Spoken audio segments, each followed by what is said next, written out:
તો ચાલો આજનો કાર્યક્રમ શરૂ કરીએ.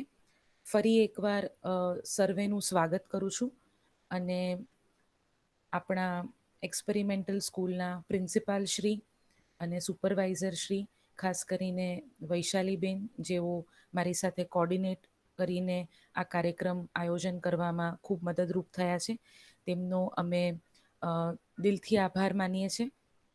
અને આપ સૌ આજના કાર્યક્રમમાં પધાર્યા છો સમય કાઢીને, એ બદલ આપ સૌનો પણ ખૂબ ખૂબ આભાર. આ કાર્યક્રમ વિદ્યાર્થી, વાલીઓ અને શિક્ષકો માટે અમે એ રીતે યોજ્યો છે કે હવે આપણી સંસ્થા સાર્વજનિક એજ્યુકેશન સોસાયટી એ સાર્વજનિક યુનિવર્સિટી બની છે અને આમાં 8 સંસ્થાઓ જોડાઈને હવે એક યુનિવર્સિટીના રૂપમાં આગળ આવી રહી છે.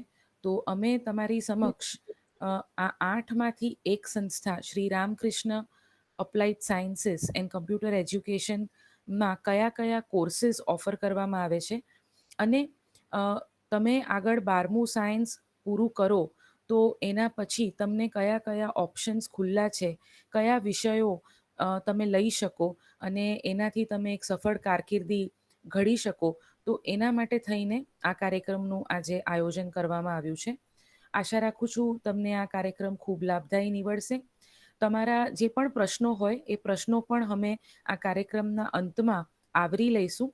તો જે વિદ્યાર્થી મિત્રો, વાલીઓ, શિક્ષકોને પ્રશ્ન હોય, ચેટબોક્સમાં ટાઈપ કરે અને છેલ્લે અમે જ્યારે આ પાવર પોઈન્ટ પ્રેઝન્ટેશન પૂરું થઈ જશે તો તમે અમને અનમ્યુટ થઈને પણ સવાલ પૂછી શકશો. અમારી સાથે અત્યારે મારા જ સંસ્થાના ખૂબ સારા એવા સબ્જેક્ટ એક્સપર્ટ્સ પણ અવેલેબલ છે અને આજની ચર્ચામાં આપણે biotechnology, chemistry, microbiology, computer science, information technology, environmental science જેવા વિષયો પર આપણી સાથે ઉપસ્થિત સબ્જેક્ટ એક્સપર્ટ્સ પાસેથી પણ માહિતી મેળવશું. તો સ્લાઇડ્સ આગળ વધારું છું જેથી કરીને ખ્યાલ આવે કે આ કયું ઇન્સ્ટિટ્યૂટ અને આજનો કાર્યક્રમ શેના માટે.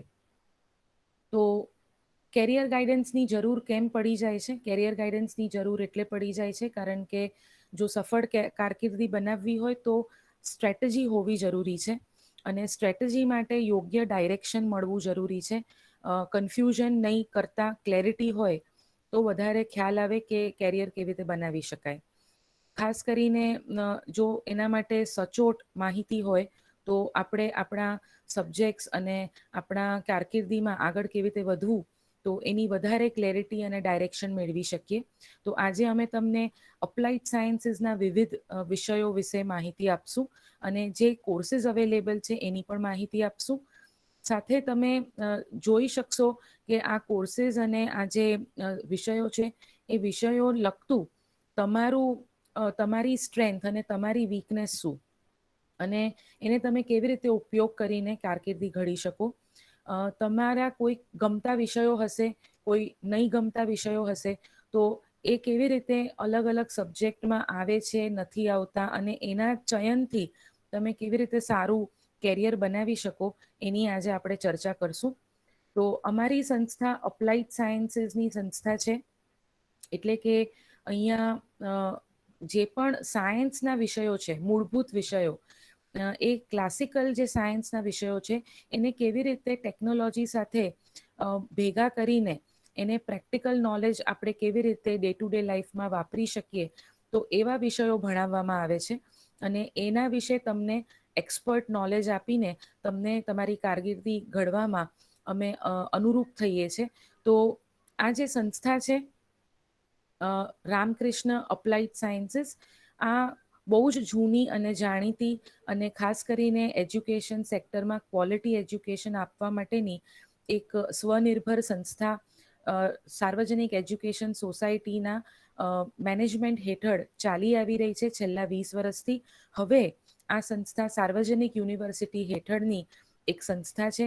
આપ સૌ જાણો જ છો કારણ કે આપ પણ એક્સપેરિમેન્ટલ સ્કૂલના વિદ્યાર્થીઓ છો કે આપણી સાર્વજનિક એજ્યુકેશન સોસાયટી 108 વર્ષ જૂની છે અને હંમેશા વિદ્યાર્થીઓના સારા એવા વિકાસમાં એનો ભાગ ભજવી રહી છે. તો એ જ અમારો પણ આશય છે કે તમને અમે અલગ અલગ એવા વિવિધ કોર્સીસ ઓફર કરીએ કે જે તમને આજના જમાનાના હિસાબે તૈયાર કરે. અમે 6 બીએસસી અને 14 એમએસસી કોર્સીસ આ Ramakrishna applied sciences through offer કરાવીએ છીએ.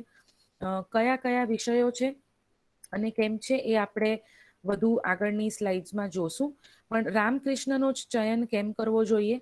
કારણ કે આ એવી સંસ્થા છે કે જેમાં તમને હેન્ડ્સ ઓન ટ્રેનિંગ અને સ્કિલ્સ તો મળશે જ, પણ સાથે ખૂબ સુંદર ઇન્ફ્રાસ્ટ્રક્ચર અને એડવાન્સ ઇન્ફ્રાસ્ટ્રક્ચર મળશે. અમે અમારા વિદ્યાર્થીઓનું વિકાસ ખાલી ભણતરમાં જ કરવો એવું નહીં, પણ દરેકે દરેક એક્ટિવિટી અને દરેકે દરેક જીવનના ક્ષેત્રમાં થાય એનું પણ યોગ્ય ધ્યાન રાખીએ છીએ. તો અમે ખૂબ સારી એવી ઓપોર્ચ્યુનિટીઝ વિદ્યાર્થીઓને આપીએ છીએ કે જેની મદદથી તેઓ પોતાની ઓવરઓલ ડેવલપમેન્ટ કરી શકે.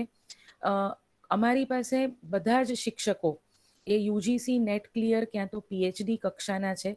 તો યુજીસી માન્યતા ધરાવતા શિક્ષકો તમને અહીંયા મળશે કે જેઓ પોતાના અનુભવથી તમને ઘણું બધું શીખવાડશે. તો આવા શિક્ષકોનો લાભ લેવો હોય તો અમારી સંસ્થાને યાદ કરજો જ્યારે પણ તમારે 12th સાયન્સ પછી કારકિર્દી ઘડવી છે અને બીએસસી કે એમએસસીના કોર્સીસમાં રસ પડે છે. અમારે ત્યાં વિષયોનું બી ખાસું એવું વિવિધતા અમે જાળવી રાખી છે કે જેથી કરીને તમને મજા આવે, તમને તમારી ચોઈસના સબ્જેક્ટ્સ મળી રહે અને તમે સારું કેરિયર બનાવી શકો. રામકૃષ્ણ અપ્લાઇડ સાયન્સીસ જે છે એના ઇન્ફ્રાસ્ટ્રક્ચર માટે પણ એટલી જ જાણીતી છે. અમારી પાસે સુસજ્જ અને ખૂબ સારી એડવાન્સ સુવિધાઓ સાથે પ્લાન્ટ અને એનિમલ ટિશ્યુ કલ્ચરની લેબોરેટરીઝ આવેલી છે કે જે તમે ખાસું એવું પ્લાન્ટ ટિશ્યુ કલ્ચરમાં આરામથી વાપરી શકશો અને એક્સપેરિમેન્ટ્સ અને પ્રયોગો અહીંયા કરી શકશો. એ જ રીતે અમારી પાસે એડવાન્સ કમ્પ્યુટર લેબોરેટરીઝ આવી છે. રામકૃષ્ણ પોતે પોતાના એની પાસે આઈબીએમના 2 સર્વર ધરાવે છે. તો તમને એનો પણ ઘણો લાભ મળશે. તમે કમ્પ્યુટરના કોર્સીસમાં પણ ઘણું બધું અહીંયા કામ કરી શકશો. અમારી પાસે આ સિવાય પણ ઘણી બધી લેબોરેટરીઝ છે. ઓલમોસ્ટ 9 લેબોરેટરીઝ છે કે જે આ પર્ટિક્યુલર વિષયો માટે તમને અલગ અલગ રીતે ઉપયોગી થઈ રહે.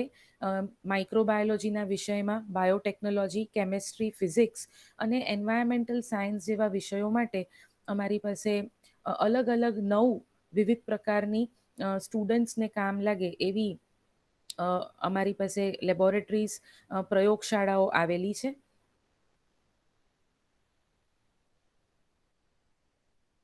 તમે આ જોઈ શકો છો વિદ્યાર્થીઓ કેવી રીતે કામ કરી રહ્યા છે. આ અમારું સેન્ટ્રલ ઇન્સ્ટ્રુમેન્ટેશન રૂમ છે. આજના જમાનાની રિક્વાયરમેન્ટ પ્રમાણે એડવાન્સ સાધનો સાયન્સના વિદ્યાર્થીઓને આપવા ખૂબ જરૂરી છે. જેમ કે જેલ ઇલેક્ટ્રોફોરેસિસ માટે જેલડોકની જરૂર પડે. કોરોના વાયરસમાં આપ જાણો જ છો કે આરટીપીસીઆર ટેસ્ટ માટે પીસીઆર મશીન્સ એની જરૂર પડી જાય છે. તો અમારી સંસ્થામાં અમે બાળકોને પીસીઆર અને આ રીતના એડવાન્સ એચપીએલસી જેવા એડવાન્સ જે સાધનો અને મેથડ્સ છે વિજ્ઞાનની એ શીખવીએ છીએ જેથી કરીને તેઓ એમાં પણ ટ્રેન થાય અને આગળ જઈને એનો કારકિર્દીમાં ઉપયોગ કરી શકે. આ સિવાય રામકૃષ્ણમાં ઘણી બધી બીજી ફેસિલિટીઝ છે. અમારા બધા જ ક્લાસરૂમ એલસીડી પ્રોજેક્ટર ધરાવે છે. અમારે ત્યાં હોસ્ટેલ્સ છે, ગર્લ્સ હોસ્ટેલ અને બોયઝ હોસ્ટેલ એમ અલગ હોસ્ટેલ્સ આવેલી છે. ગર્લ્સ રૂમ, કેન્ટીન અને ખૂબ વિશાળ સ્પોર્ટ્સ કોમ્પ્લેક્સ પણ છે.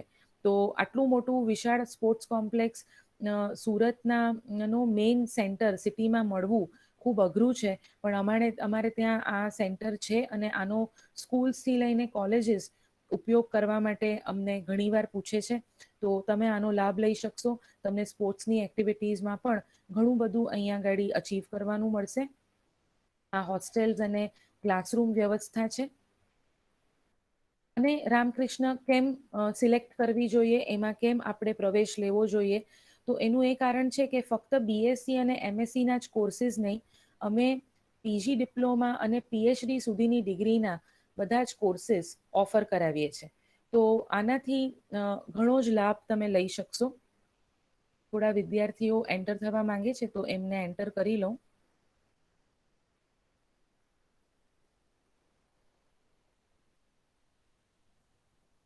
એક 2 મિનિટ પ્રેઝન્ટેશન અટકાવું છું, એ વિદ્યાર્થીઓ એન્ટર નથી થઈ શકતા.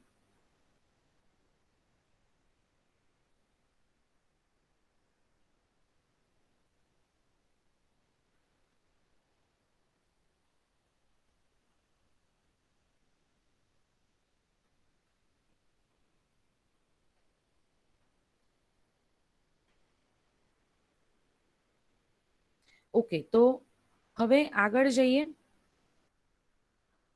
12મા ધોરણ પછી તમને શું આમાં મળશે અને કેવી રીતે તમે કામ કરી શકશો? તો જો તમે એ ગ્રુપના વિદ્યાર્થીઓ છો, તો તમે કમ્પ્યુટર સાયન્સના સબ્જેક્ટ સિલેક્ટ કરી શકશો. BSc computer science, BSc IT જેવા વિષયમાં તમે આગળ કારકિર્દી બનાવી શકશો. જો તમે કેમિસ્ટ્રી લેવા માંગો છો, તો બીએસસી કેમિસ્ટ્રી કરી શકશો. સાથે સાથે જો તમે બી ગ્રુપના વિદ્યાર્થીઓ છો, તો આ વિષયો તો ખુલ્લા રહેશે જ, પણ એની સાથે તમને બાયોટેકનોલોજી, એન્વાયરમેન્ટલ સાયન્સ અને માઇક્રોબાયોલોજી જેવા વિષયોમાં તમે આગળ ડિગ્રી લઈને કામ કરી શકશો. એ અને બી બેવ ગ્રુપ ધરાવતા વિદ્યાર્થીઓ માટે પણ આ બધી જ શાખાઓ ખુલ્લી રહે છે, તો એમાં પણ તમે આરામથી કામ કરી શકો છો.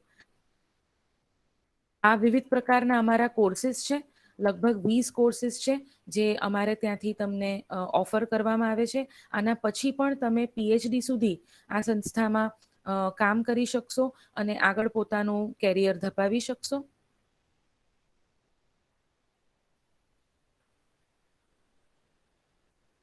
હવે મિત્રો શરૂ કરીએ આપણે ચર્ચા કે કયા કોર્સિસ અને કયા વિષયોમાં શું આવે, કારણ કે એ જાણવું પણ એટલું જ અગત્યનું છે કે જે પણ ડિગ્રીઝ આપણે લેવી છે ને અપ્લાઇડ સાયન્સના વિષયો છે, તો એ અપ્લાઇડ સાયન્સના વિષયમાં આવે શું?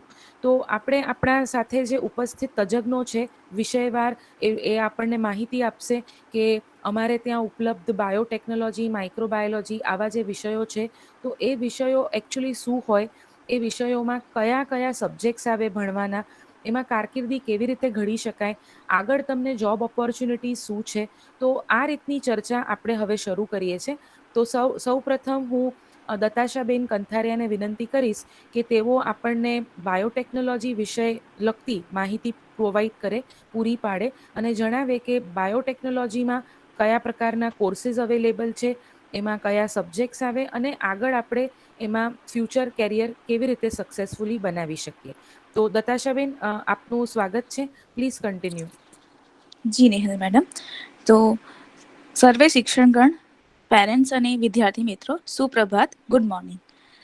આપણે હવે જોઈશું કે બાયોટેકનોલોજી વિષય એટલે શું.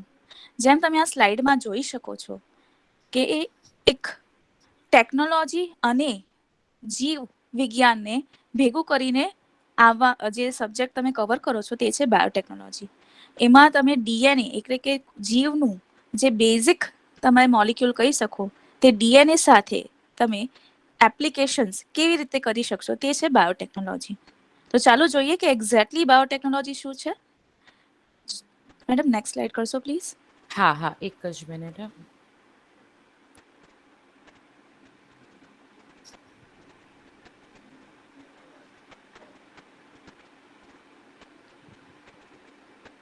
જેમ તમે આજની સ્થિતિ પણ જોઈ શકો છો કે કોવિડ છે, કોવિડ જે કોરોના વાયરસથી ફેલાયેલ જે સ્થિતિ છે, તેમાં પણ તમને વેક્સિનથી બચવાની તક મળી છે. એ જે બાયોટેકનોલોજીની જ દેન છે. તો ચાલો જોઈએ બાયોટેકનોલોજી એટલે શું.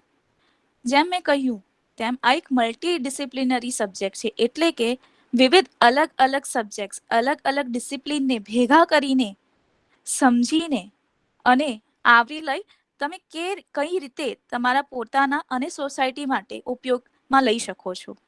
એટલે સિમ્પલ જો આપણે બાયોટેકનોલોજીને વિભાજન કરીએ, બાયો એટલે કે બાયોલોજી, જીવ વિજ્ઞાન, અને ટેકનોલોજી એટલે કે બાયોટેકનોલોજી. તો જેમ કે મેં કહ્યું, જો આપણે એને વ્યાખ્યા જોવા જઈએ તો તે છે કે કોઈ પણ જીવ સૃષ્ટિ કે જીવ વિજ્ઞાનને લઈ અને એની સાથે ટેકનોલોજી ભેગી કરી એવા પ્રોડક્ટ્સ કે એવા પ્રોસેસ બનાવવા જેથી તમે જનકલ્યાણમાં અને સોસાયટી માટે ઉપયોગમાં લઈ શકો. જો આપણે ત્યાં એક્ઝામ્પલ્સ જોઈએ તો ખબર જ છે આપણને કે ડાયાબિટીસ એટલે કંઈક નવો રોગ નથી. આખા દુનિયામાં તમને ડાયાબિટીસના કિસ્સાઓ વધારે પ્રમાણમાં જોવા મળે છે અને ઘણી વખત તમારા ફક્ત ડાયાબિટીસ માટે ઇન્સ્યુલિન આપવું જરૂરી બની જાય છે. અને આ જે ઇન્સ્યુલિન પ્રોડક્શન થાય છે તે બાયોટેકનોલોજીનો એમાં ખૂબ મોટો ફાળો છે. એ જ રીતે મેં તમને અત્યારે વાત કરી કે કોવિડની વાત કરીએ તો વેક્સિન સિવાય તમારી પાસે એનાથી બચવા માટે બીજો કોઈ જ સરળ રસ્તો નથી કે બીજો કોઈ હથિયાર નથી તમારી જોડે. તો આ જે વેક્સિન છે તે પણ બાયોટેકનોલોજીના થ્રુ જ આપણે બનાવી શક્યા છે. એ જ નહીં, જો આપણે ખેતી વિજ્ઞાનની વાત કરીએ તો ખેતી વિજ્ઞાનમાં પણ બાયોટેકનોલોજી ના ભાગરૂપે આપણે મેળવી શક્યા છે એવી ઉપજ કે એવા પ્રોડક્ટ્સ, એવા પ્લાન્ટ્સ જે ખરેખર આપણે વિચારી ના શક્યા હોત. જેમ કે બીટી કોટન, એવું કોટનનું છોડ કે જેના ઉપર બીજા ઇન્સેક્ટ્સ, કીટાણુઓનો કોઈ પણ અસર થતી નથી. એ જ રીતે ગોલ્ડન રાઈસની વાત કરીએ તો તે પણ તમે જાણો છો, નોર્મલ રાઈસ છે એના કરતાં આમાં ભરપૂર વિટામિન એ હોય છે અને એ શક્ય બન્યું છે બાયોટેકનોલોજીના થ્રુ. ડેરીની વાત કરીએ તો આપણા રોજબરોજના જે આપણે ડાયટ લઈએ છીએ, જે મીલ લઈએ છીએ, તેમાં દૂધ અથવા દૂધની વાનગીઓ તો આપણે સમાવેશ કરીએ જ છે. ચીઝ કોને ના ભાવે? દહીં લગભગ આપણા ગુજરાતી જે આપણે ડીશ લઈએ છીએ તેમાં દહીં એક અવિભાજ્ય કમ્પોનન્ટ કહી શકાય. દહીં નહીં તો છાશ. અને આજકાલ નવું જ એક ચલણ છે પ્રોબાયોટિક લસ્સી, પ્રોબાયોટિક દહીં. હવે આ પ્રોબાયોટિક જે તમે વાત કરીએ છીએ, જે બેક્ટેરિયાને લઈને આપણે બનાવ્યું છે આ પ્રોડક્ટ, તેમાં પણ બાયોટેકનોલોજીનો ખૂબ મોટો ફાળો છે. એ સિવાય આપણે મેડિસિન સાયન્સની વાત કરીએ તો મેડિસિન સાયન્સમાં હવે એ દિવસ દૂર નથી કે તમારે જો ઓર્ગન ટ્રાન્સપ્લાન્ટ કરવું પડે, એટલે કે કશે બીજેથી તમારું ઓર્ગન ખરાબ થઈ ગયું હોય અને કોઈ બીજા વ્યક્તિમાંથી તમારે ઓર્ગન લેવું પડે, એવા દિવસો નહીં આવે.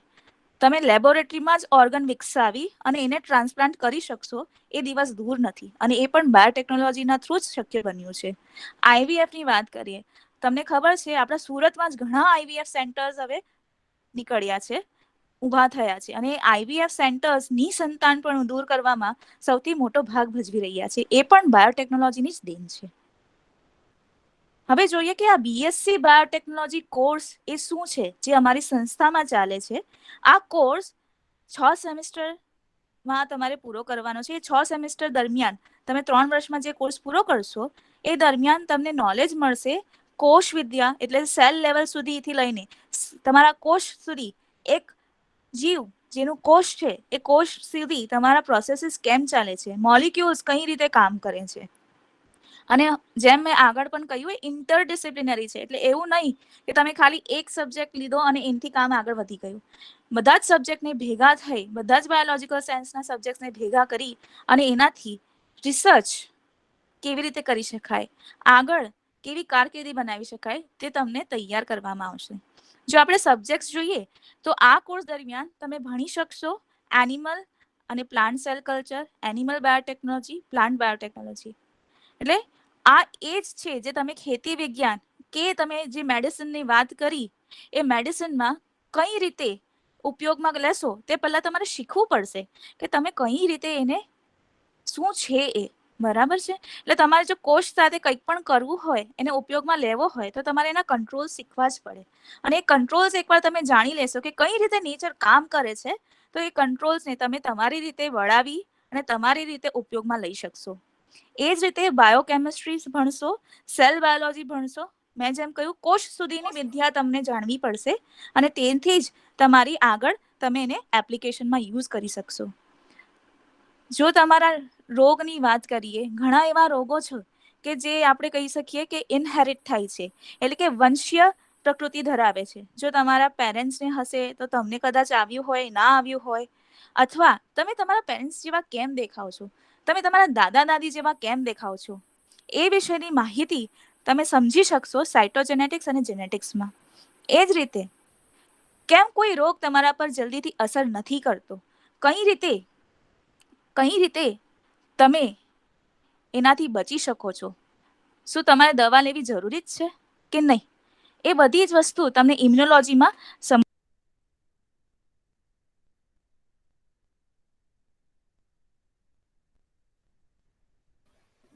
દત્તાશા, તારો અવાજ બંધ થઈ ગયો છે. દત્તાશા, અવાજ નથી આવી રહ્યો.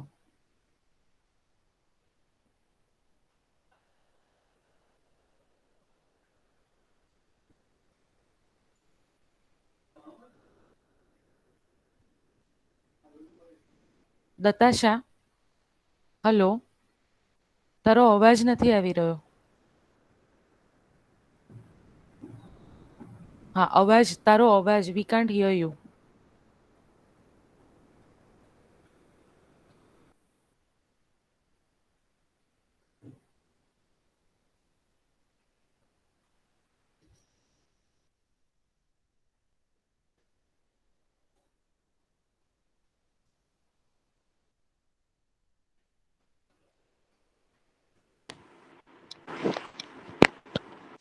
હા, હવે આવ્યો, હવે આવ્યો. Okay. હા, I'm હવે very much આવ્યો. sorry. Should I change the slide? Yes, madam. Slide આજ રાખું કે ચેન્જ કરું? ચેન્જ I don't કરું? know from where you were not able to hear, madam. No problem, I will change the slide. Okay, madam.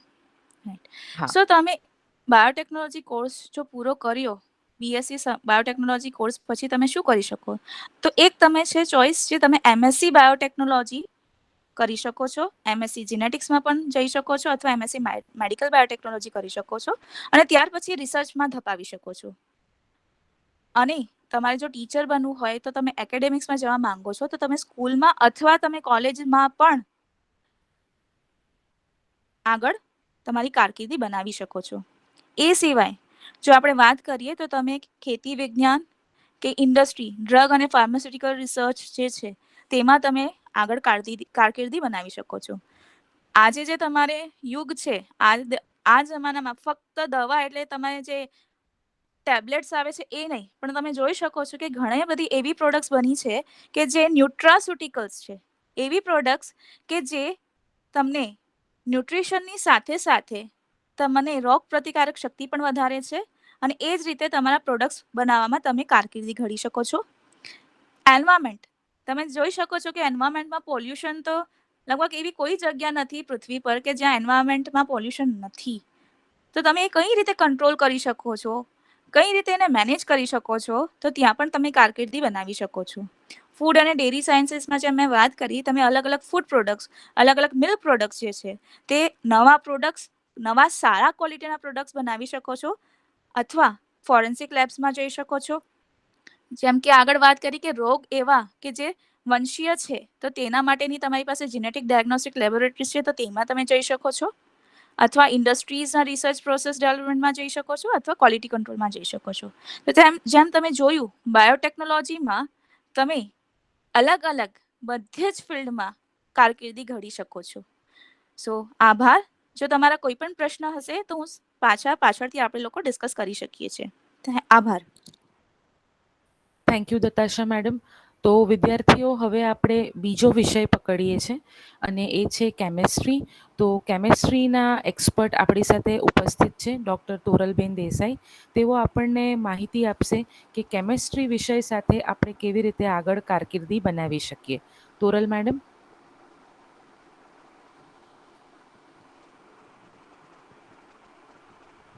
Good morning, everyone. Myself, Dr. Toral Desai. મિત્રો, આમ જુઓ તો કેમિસ્ટ્રીને ઓળખાણની કોઈ જરૂર નથી. કેમિસ્ટ્રી નીડ્સ નો introduction. કારણ કે તમે જાણો છો કે એક માણસ જ્યારથી જન્મે છે ત્યારથી લઈને એના મૃત્યુ સુધી એ કેમિસ્ટ્રી સાથે, રસાયણ વિજ્ઞાન સાથે સતત સંકળાયેલો રહે છે.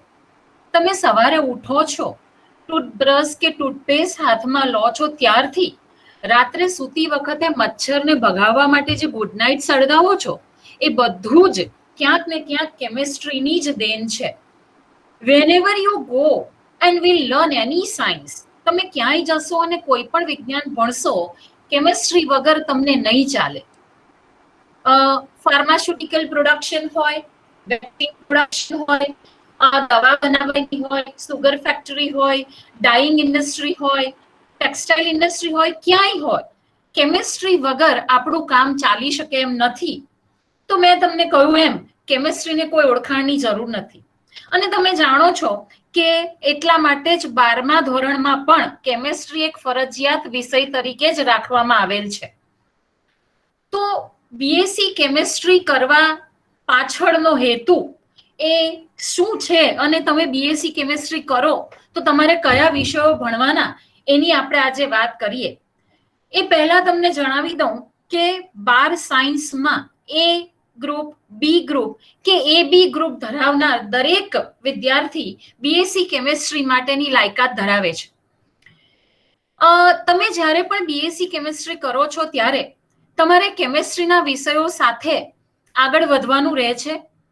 અને અહીંયા હું ખાસ એ જણાવું કે સાર્વજનિક યુનિવર્સિટી જ કેમ, તમે અહીં કન્વેન્શનલ કેમેસ્ટ્રી, રસાયણ વિજ્ઞાનના જે મુખ્ય વિષયો છે, મુખ્ય ભાગ છે, ઇનઓર્ગેનિક કેમેસ્ટ્રી, ફિઝિકલ કેમેસ્ટ્રી કે ઓર્ગેનિક કેમેસ્ટ્રી, આ બધા વિષયો તો ભણશો જ, પરંતુ સાથે સાથે આજના સમયના જરૂરી એવા જે વિષયો છે, ખાસ કરીને જ્યારે આપણે સુરત જેવા દક્ષિણ ગુજરાતના જે એક રસાયણ ઇન્ડસ્ટ્રી, જેને આપણે કહીએ કેમિકલ ઇન્ડસ્ટ્રીથી ધમધમતા એક વિસ્તારમાં જ્યારે રહેતા હોઈએ અને આપણી આજુબાજુ વાપી અને અંકલેશ્વર જેવી વિશાળ કેમિકલ ઇન્ડસ્ટ્રીઝ અને જીઆઈડીસી રહેલી છે, ત્યારે જે જરૂરી છે એવા વિષયો જેવા કે textile chemistry, polymer chemistry, nano science, of course જે એક આજનો એક ઉભરતો વિષય છે, મેડિસિનલ કેમિસ્ટ્રી, ફાર્માસ્યુટિકલ કેમિસ્ટ્રી જેવા વિષયો પણ આપણે આ સાર્વજનિક યુનિવર્સિટીમાં ભણશું. મિત્રો, જ્યારે તમે બીએસસી કેમિસ્ટ્રી કરો છો તો ત્યાર પછી આ બધા વિષયો ભણ્યા પછી શું, મોટા ભાગના વિદ્યાર્થીઓ અને વાલીઓને આ પ્રશ્ન ખાસ મૂંઝવતો હોય છે. તો બીએસસી કેમિસ્ટ્રી કર્યા પછી હું તબક્કાવાર વાત કરું તો કે તમે જો આગળ ભણવા માંગો છો, પહેલી એક વાત આપણે આ કરી, આપણે આગળ ભણવા માંગતા હો તમે તો ઓફકોર્સ એમએસસી કેમિસ્ટ્રી એ તો એક મુખ્ય તમારી પાસે વિકલ્પ છે જ. એમએસસી કેમિસ્ટ્રીમાં તમે organic chemistry, physical chemistry, inorganic chemistry, analytical chemistry, industrial chemistry, pharmaceutical chemistry જેવા વિવિધ વિષયોના વિકલ્પ તમને મળે છે. તેમાંથી તમે તમારા રસ પ્રમાણે કોઈ પણ વિષયને તમે પસંદ કરી શકો છો. આ ઉપરાંત તમે જ્યારે બીએસસી કેમિસ્ટ્રી કરો છો તો ત્યારબાદ તમે સુગર ટેકનોલોજી, ઓઇલ ટેકનોલોજી, આજકાલનું વિદ્યાર્થીઓમાં એક ખાસ ફેસિનેટિંગ સબ્જેક્ટ છે forensic science, right, MSc biochemistry, આ બધા જ વિષયો માટે તમે એલિજિબલ થાવ છો. તો બીએસસી કેમિસ્ટ્રીના બેઝિક વિષયો ભણ્યા બાદ તમે આ બધા જ વિષયની માસ્ટર ડિગ્રી માટે એલિજિબલ થઈ જાઓ છો. તમે બીએસસી થયા બાદ જો સ્કૂલ લેવલે જો તમે શિક્ષક બનવા માંગતા હો તો તમે બીએસસી કર્યા બાદ બીએડ કરવા માટે પણ એલિજિબલ છો અને આગળ વધીને તમે સ્કૂલમાં શિક્ષક તરીકેની એક કારકિર્દી પણ અપનાવી શકો છો. જ્યારે સાર્વજનિક યુનિવર્સિટીની વાત કરું, પહેલા આપણે એક હજી આગળ કેરિયરની વાત કરી લઈએ, ઓપોર્ચ્યુનિટીઝની વાત કરી લઈએ. તો કોઈ કહેશે કે નહીં ભાઈ બીએસસી કરી લીધું, નથી ભણવું આગળ. તો બીએસસી કર્યા પછી તમને વિવિધ પ્રકારની ઇન્ડસ્ટ્રીમાં તમને નોકરીનો સ્કોપ છે. તમે એક કેમિસ્ટ તરીકે, તમે ફાર્માસ્યુટિકલ ઇન્ડસ્ટ્રીમાં, એગ્રીકલ્ચર ઇન્ડસ્ટ્રીઝ જેવી કે પેસ્ટિસાઇડ, ઇન્સેક્ટિસાઇડ બનાવતી કંપનીઓ હોય, ફૂડ પ્રિઝર્વેશન તેમજ જુદા જુદા પ્રકારના પ્રિઝર્વેટિવ બનાવતી કંપનીઓ હોય, ફોરેન્સિક લેબમાં પણ ઇન્ડસ્ટ્રીયલ રિસર્ચ લેબ હોય છે, ત્યાં સ્કૂલ કોલેજમાં લેબ આસિસ્ટન્ટ તરીકે, ફાર્માસ્યુટિકલ આસિસ્ટન્ટ તરીકે, ક્વોલિટી કંટ્રોલ તરીકે, ટોક્સિકોલોજીસ્ટ તરીકે. અને આજકાલ તમે જાણો છો કે આપણે બધા જ નળનું પાણી નથી પીતા, કોર્પોરેશનનું પાણી નથી પીતા, આપણે પેકેજ્ડ વોટર લગભગ પીવાનો આગ્રહ રાખીએ છીએ. તો આ બધા જ જે પાણી બનાવતી કંપનીઓ છે, મિનરલ વોટર્સ બનાવતી કંપનીઓ, ત્યાં પણ ગવર્મેન્ટના નિયમ પ્રમાણે કોઈને કોઈ એક કેમિસ્ટ રાખવો જરૂરી છે. તો આ બધી જ જગ્યાએ બીએસસી કેમિસ્ટ્રી માટે વિકલ્પો રહેલા છે. So I can say that BSc chemistry opens a wide spectrum for your career. અને ખાસ કરીને જ્યારે આપણે સાર્વજનિક યુનિવર્સિટીની વાત કરીએ તો અહીંયા હું એક વસ્તુ ઉમેરવા માંગુ છું કે આપણે બીએસસી ની સાથે સાથે એમએસસી અને ડોક્ટરેટ પ્રોગ્રામ પણ અહીંયા તમને પૂરો પાડવામાં આવે છે. તમે એકવાર અહીંયા પ્રવેશ મેળવો છો તો એક જ છત્ર નીચે તમે તમારો અભ્યાસક્રમ પૂરો કરીને આગળ વધી શકો છો. આ સાથે અહીંયા તમે જેમ આગળ વધશો તો તમને અધર લેંગ્વેજ ગુજરાતી, ઇંગ્લિશ અને હિન્દી સિવાય કોઈક બીજી તમારા રસની ભાષા શીખવાનો પણ આગળ જતા તમને મોકો મળી શકશે કે જેથી તમે આગળ વધુ અભ્યાસ માટે કોઈક બીજા દેશમાં, વિદેશમાં જવા માંગતા હો તો તમને આ ભાષાનો એક લાભ પણ મળી શકે એમ છે. તો આ બધી જે લાભ છે, આ યુનિવર્સિટીની જે એક અગત્યના મુદ્દાઓ છે એનો તમે લાભ ઉઠાવી શકો છો. આ વિષયને લગતો કે આ કોર્સને લગતા કોઈ પણ પ્રશ્નો હોય તો તમે મને આગળ પૂછી શકો છો. Thank you so much. Thank you Toral madam. તો વિદ્યાર્થીઓ, આ વાત થઈ કેમિસ્ટ્રીની. હવે ચાલો આપણે જાણીએ કે કમ્પ્યુટર સાયન્સ જેવા વિષયમાં જો આપને રસ હોય તો કેવી રીતે આમાં કારકિર્દી ઘડી શકાય. તો એના માટે હું અમારી સાથે ઉપસ્થિત કમ્પ્યુટર સાયન્સના તજજ્ઞ શ્રી શ્રીપાલભાઈ શાહને વિનંતી કરીશ કે તેઓ કમ્પ્યુટર સાયન્સમાં કેવી રીતે કારકિર્દી ઘડી શકાય અને કયા કોર્સીસમાં એડમિશન લઈ શકાય એની આપણને માહિતી આપશે. Shripal sir. Thank you madam. સુપ્રભાત મિત્રો. કમ્પ્યુટર સાયન્સ અને ઇન્ફોર્મેશન ટેકનોલોજી આ શબ્દો હવે કોઈ માટે અજાણ્યા અથવા તો નવા નથી. દરેક વ્યક્તિ જાણે છે કે કમ્પ્યુટર સાયન્સ આજના જમાનામાં ડિજિટલ યુગમાં કે સેન્ટ્રલ ગવર્મેન્ટની ડિજિટલ ઇન્ડિયા કે ગવર્મેન્ટની ડિજિટલ ગુજરાતની સ્કીમને અનુલક્ષીને કેટલો અગત્યનો છે. તદુપરાંત આપણે સૌ જાણીએ છીએ કે લોકલ માર્કેટમાં કેટલા બધા ડગલે ને પગલે કોઈ પણ વસ્તુ કે કોઈ પણ કામ કરવા માટે આપણને કમ્પ્યુટરને લગતા સોફ્ટવેર અને એને લગતા અલગ અલગ ટેકનિક્સ જેની આપણને કન્ટિન્યુઅસ જરૂર પડતી હોય છે. એક બે એક્ઝામ્પલ તમને સિમ્પલ સમજાવું તો તમે બધા પાસે ડેબિટ કાર્ડ, ક્રેડિટ કાર્ડ હશે અને જે આપણે ડે ટુ ડે રોજ આપણે પેટ્રોલ પુરાવાથી લઈને ઓનલાઈન શોપિંગથી લઈને કોઈ પણ ગ્રોસરી સ્ટોરથી લઈને બધી જગ્યાએ ઉપયોગ કરીએ છીએ. જેમાં બે ટાઈપના કાર્ડ જનરલી આપણે હોય છે આપણી જોડે. એક હોય છે જેને આપણે કહીએ છીએ માસ્ટર કાર્ડ, બીજું હોય છે વિઝા કાર્ડ. તમને આ લોકોને અંદાજ નહીં હશે પણ એક જસ્ટ હમણાંના 1.5 વર્ષ જૂના આર્ટિકલ પ્રમાણે જે લોકોએ સર્વે કરેલો, દર સેકન્ડે 3 લાખ ટ્રાન્ઝેક્શન્સ પર સેકન્ડની સ્પીડે આ કામ કરે છે. છતાં બી આપણને ક્યારેક એવું લાગે કે ચલ ભાઈ આજે શોપિંગ કર્યું, પેમેન્ટ કરી દીધું ઓનલાઈન, કોઈ વાંધો નહીં. કાલે એમ થાય છે કે ચલ આ વસ્તુ મને નથી લેવી, હું ઓર્ડર કેન્સલ કરું છું. વિધિન ડે ઓર ટુ તમારા પૈસા તમને પાછા મળી જાય છે. તો એનો મતલબ શું થયો કે તમારા દરેક દેટ મીન્સ 1 સેકન્ડના 3 લાખ ટ્રાન્ઝેક્શન્સના રેકોર્ડ એ સાચવીને એવી રીતે રાખે છે કે કોઈ પણ રેકોર્ડને રિવર્સ ટ્રાન્ઝેક્શન કરવું હોય તો કરી શકાય. તદુપરાંત ઇન્ફોર્મેશન સિક્યોરિટી કે જે આ દરેક રેકોર્ડને સાચવવાનું કામ કરે છે કે કોઈ પણ બેંકના રેકોર્ડ છે, બેંકનો ડેટા છે, ઇમ્પોર્ટન્ટ અને કોન્ફિડેન્શિયલ ડેટા છે કે જે લીક ના થવો જોઈએ, તો એ રીતે પણ સચવાય છે. એન્ક્રિપ્ટેડ ફોર્મેટમાં રહે છે અને એ ડેટા એવી રીતે જ રાખેલો છે કે જોવે ત્યારે ઉપયોગમાં પણ આવે છે. એવું નથી કે એટલો બધો સિક્યોર કરી દીધો કે જોવે ત્યારે મળે પણ નહીં. આ એક એક્ઝામ્પલ થયું. બીજું એક્ઝામ્પલ કહો, તમે એર ટિકિટ બુક કરાવો છો, પ્લેનની ટિકિટ બુક કરાવો છો, તમે ચેક ઇન કરો, બોર્ડિંગ કરો, બોર્ડિંગ કરીને તમે ફ્લાઇટ તમારી ટેક ઓફ થાય, ફ્લાઇટ તમારી ઓન એર હોય, પછી લેન્ડિંગ થાય ત્યાં સુધીની કમ્પ્લીટ સિસ્ટમ આખી કમ્પ્યુટરાઇઝ છે. જો કમ્પ્યુટર સિસ્ટમ ડાઉન થઈ તો બધી ફ્લાઇટ ડાઉન. સમજો તમે. આ જે IRCTC તમને લોકોને ખબર છે, દર સેકન્ડે 12,000 ટિકિટ બુક કરવાની કેપેસિટી, દર મિનિટે 12,000 ટિકિટ બુક કરવાની કેપેસિટી. તમને જોયું હશે ક્યારેક કે જે કોઈ વેકેશનનો ટાઈમ હોય, દિવાળીનો ટાઈમ હોય, ટિકિટ બુક કરાવો, 9 વાગે ટ્રાફિક તમારું બુકિંગ ખુલ્યું, 9 ને 6 સેકન્ડે તમારું કમ્પ્લીટ બુકિંગ પેક. કેટલી સ્પીડમાં કામ કરે છે. આનાથી એક અલગ એક્ઝામ્પલ આપો. આપણે ત્યાં ટેક્સટાઇલ માર્કેટ એટલી બધી છે, કાપડ એટલું બધું રોજ બને છે, યાન છે, મીન્સ પાવર લૂમ્સ છે, જ્યાં આગળ પહેલા મીન કાપડ તમારું મીન જનરેટ થાય. તો તમને એક એક્ઝામ્પલ આપો. અહીંયા બિરલામાં મોટી એક લૂમ્સની ફેક્ટરી છે, એ લોકો કાપડ બનાવે છે. હવે કાપડ બનાવે તો કાપડની ક્વોલિટી હંમેશા મેન્ટેન થવી જોઈએ. કાપડની થિકનેસ છે, એની હ્યુમિડિટી છે, એની ડિઝાઇન છે, એની પેટર્ન છે, એની ક્વોલિટી છે, બધી વસ્તુ કન્ટિન્યુઅસલી મેન્ટેન થવી જોઈએ. અને આ બધા મશીન 24 કલાક કામ કરે ને તો જ પ્રોફિટમાં ચાલે. હવે આ મશીન 24 કલાક કામ કરતા તો 24 કલાક શું આપણે એની પર નજર રાખવાની કે ભાઈ હું જોયા કરું કે આમાં કાપડ બને છે, બરાબર બને છે કે નહીં, કદાચ કઈ બી પ્રોબ્લેમ આવે તો તાત્કાલિક મને ખબર પડવી જોઈએ? ના. આ કામ કોણ કરશે? સિસ્ટમ કરશે, કમ્પ્યુટર કરશે. કોમ્પ્યુટરમાં તમે પ્રોગ્રામ સેટ કરી દીધો કે આમાં કંઈ પણ વેરિએશન આવે, કંઈ પણ ચેન્જીસ આવે તો તરત જ એલર્ટ જનરેટ કરે. 5% સુધી હોય એલર્ટ જનરેટ કરે, 10% સુધી હોય પ્રોડક્શન અટકાવે, 15% સુધી હોય તરત સાયરન વગાડવા માંડે.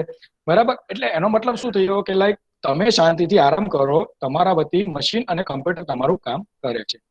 Electric car, auto pilot car અથવા ડ્રાઈવરલેસ કાર, તમારે કંઈ કરવાનું જ નથી, બધું જ કામ એની જાતે થાય છે. આ બધા જ એક્ઝામ્પલ્સ આપણને શું કહે છે કે કમ્પ્યુટર સાયન્સ આપણા જીવનમાં કેટલું અગત્યનું અંગ બની ગયું છે. તો આવા બીએસસી ને લગતા 2 કોર્સ અમારી સંસ્થામાં ઓફર થાય છે, બીએસસી કમ્પ્યુટર સાયન્સ અને BSc information technology. Computer science is specifically only for science students કે જેમના ફક્ત સાયન્સ એ ગ્રુપ અથવા બી ગ્રુપના વિદ્યાર્થીઓ એડમિશન લેશે. અને જેમ અહીંયા તમે જોઈ શકો છો કે કોમ્પ્યુટર સાયન્સના કોર સબ્જેક્ટ છે, તો એની અંદર અમે data science, artificial intelligence, embedded system, IoT એટલે કે internet of things. Internet of થિંગ્સનું તમને સાદું એક્ઝામ્પલ આપું. તમારા કોઈના ફાધર છે, ઘરેથી ઓફિસ જવા નીકળે, 10 મિનિટનો રસ્તો છે, ઘરેથી મોબાઈલથી ઓફિસનું એસી ઓન કરી દે. એનો ફાયદો શું થયો કે ઓફિસમાં પહોંચી ગયા અને ઓફિસ એકદમ કુલ અને ઠંડી મળી ગઈ. બરાબર? તો that is an example of IoT, that is internet of things. Okay, mobile application development. આજના દિવસમાં મોબાઈલ અને એની એપ્લિકેશન્સ કેટલી અગત્યની છે આપણે સૌ જાણીએ છીએ, એમાં કોઈ મારે સમજાવવાની જરૂર રહેતી નથી. સોફ્ટવેર એન્જિનિયરિંગ એક એવો વિષય છે કે જેની અંદર તમને દરેક પ્રોગ્રામિંગ અથવા સોફ્ટવેર ડેવલપમેન્ટનું આખું જીવન ચક્ર એટલે કે લાઈફ સાયકલ જે છે એના અલગ અલગ પાસા વણી લેવામાં આવ્યા છે કે તમારે કોઈ પણ સોફ્ટવેર બનાવવું હોય તો ક્યાંથી શરૂઆત કરશો અને ક્યાં આગળ એને પૂરું કરશો, તો કઈ રીતે એને પૂરું કરશો. આ સિવાય જાવા, .NET એટલે VB.NET, ASP.NET, PHP, પાયથોન અને આને લગતી ઇન્ફોર્મેશન સિક્યોરિટી અને આને લગતા અલગ અલગ કોર્સિસને પણ આમાં આવરી લેવામાં આવ્યા છે. એ સિવાય કમ્પ્યુટર નેટવર્કનો સબ્જેક્ટ છે, ડેટા સ્ટ્રક્ચર્સ છે, આ બધા એસોસિએટેડ સબ્જેક્ટ. કમ્પ્યુટર નેટવર્ક તો બહુ જ અગત્યનો સબ્જેક્ટ છે આજના દિવસમાં, કારણ કે નેટવર્ક નથી તો અત્યારે આપણો વેબિનાર પણ નથી ચાલી શકે, કારણ કે આ બધી જ કમ્પ્યુટર નેટવર્કની દેન છે. બરાબર? આ જ રીતે ઇન્ફોર્મેશન ટેકનોલોજી છે, એમાં સાયન્સ અથવા કોમર્સ બંને જ સ્ટ્રીમના વિદ્યાર્થીઓ એડમિશન લઈ શકશે, કે જેની અંદર સ્પેસિફિકલી સાયન્સની અંદર જે ફંડામેન્ટલ કોન્સેપ્ટ પર જવાના હતા એની જગ્યાએ આમાં ટેકનોલોજી ઓરિએન્ટેશન પર જઈએ છીએ. એટલે દેટ મીન્સ કે વેબ અને મોબાઈલ ડેવલપમેન્ટ છે, કે ટેકનોલોજીને લગતા જે પ્રોગ્રામિંગ છે, બિગ ડેટા છે, ક્લાઉડ કમ્પ્યુટિંગ છે, ડિજિટલ માર્કેટિંગ અને એસઈઓ છે, આ બધી વસ્તુ આપણે એની અંદર ભણી લઈશું. Madam next please.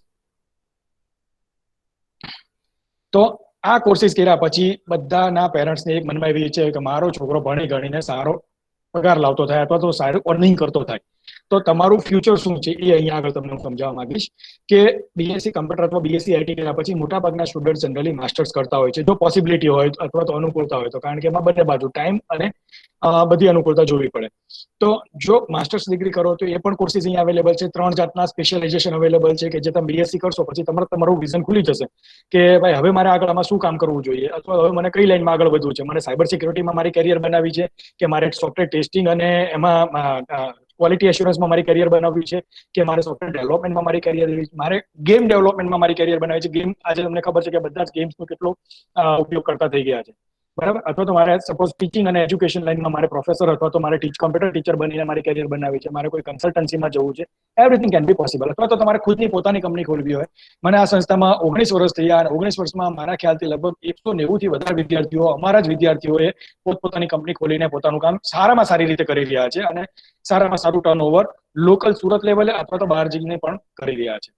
તો આ અલગ અલગ ઓપ્શન્સ તમારી પાસે અવેલેબલ રહે છે કે જેની મદદથી તમે આ વસ્તુ કરી શકશો. હવે તમને એક બીજી વસ્તુ ક્લિયર કરી દઉં કે you all are from Gujarati medium. તમે બધા ગુજરાતી મીડિયમ છે. તમને એવું કદાચ લાગશે કે કમ્પ્યુટર સાયન્સ ગુજરાતી મીડિયમના વિદ્યાર્થીઓને અઘરું નહીં પડે.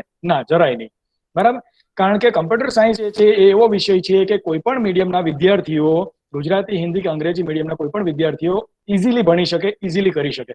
કારણ કે આમાં બેઝિકલી તમારે મેઇન વસ્તુ શીખવાની છે theory, practical, programming, same way projects. આ વસ્તુ તમારે ખાસ શીખવાની છે. અને જે નાસ્કોમ જે મેઇન ગવર્મેન્ટ એક એવું સેમી ગવર્મેન્ટ બોડી છે કે જે ખાસ કરીને અત્યારે એના માટેનું ગ્રોથ, કોમ્પ્યુટરનો ગ્રોથ કેટલો છે એ વિશે આખો સર્વે કરી રહ્યું છે. એના કહેવા પ્રમાણે 30% પર યરના પ્રમાણે સ્પીડમાં એમનો ગ્રોથ ચાલી રહ્યો છે. બરાબર? બીજી વસ્તુ કે તમે ભણી લેશો પછી તમારું જોબનું શું, પ્લેસમેન્ટનું શું. તો અહીંયા આગળ આજ સુધીનો અમારો રેકોર્ડ, અત્યારે છેલ્લા 5-6 વર્ષનો રેકોર્ડ હું તમને કહું, 100% પ્લેસમેન્ટ છે. જે લોકોનું હજી અત્યારે એક્ઝામ આવી પણ નથી એ બધાના અત્યારે જોબ નક્કી છે, સારામાં સારા સેલેરી સાથે. પ્લસ બધા પાસે 5-5, 6-6 ઓપોર્ચ્યુનિટીઝ છે કે જેમાંથી એ લોકો સારામાં સારો ઓપ્શન સિલેક્ટ કરી શકશે. હવે તમને એમ થશે કે સુરતમાં તો ઘણા બધા BCA થી લઈને કેટલા બધા કોર્સિસ ચાલે, તો આપણે રામકૃષ્ણમાં શું કામ જવું જોઈએ? તો આનો જવાબ એ છે કે અહીંયા આગળ એવા કોર્સિસ શીખવામાં આવે છે કે જે કોર્સિસ તમને બીજી જગ્યાએ કદાચ અવેલેબલ નહીં થશે.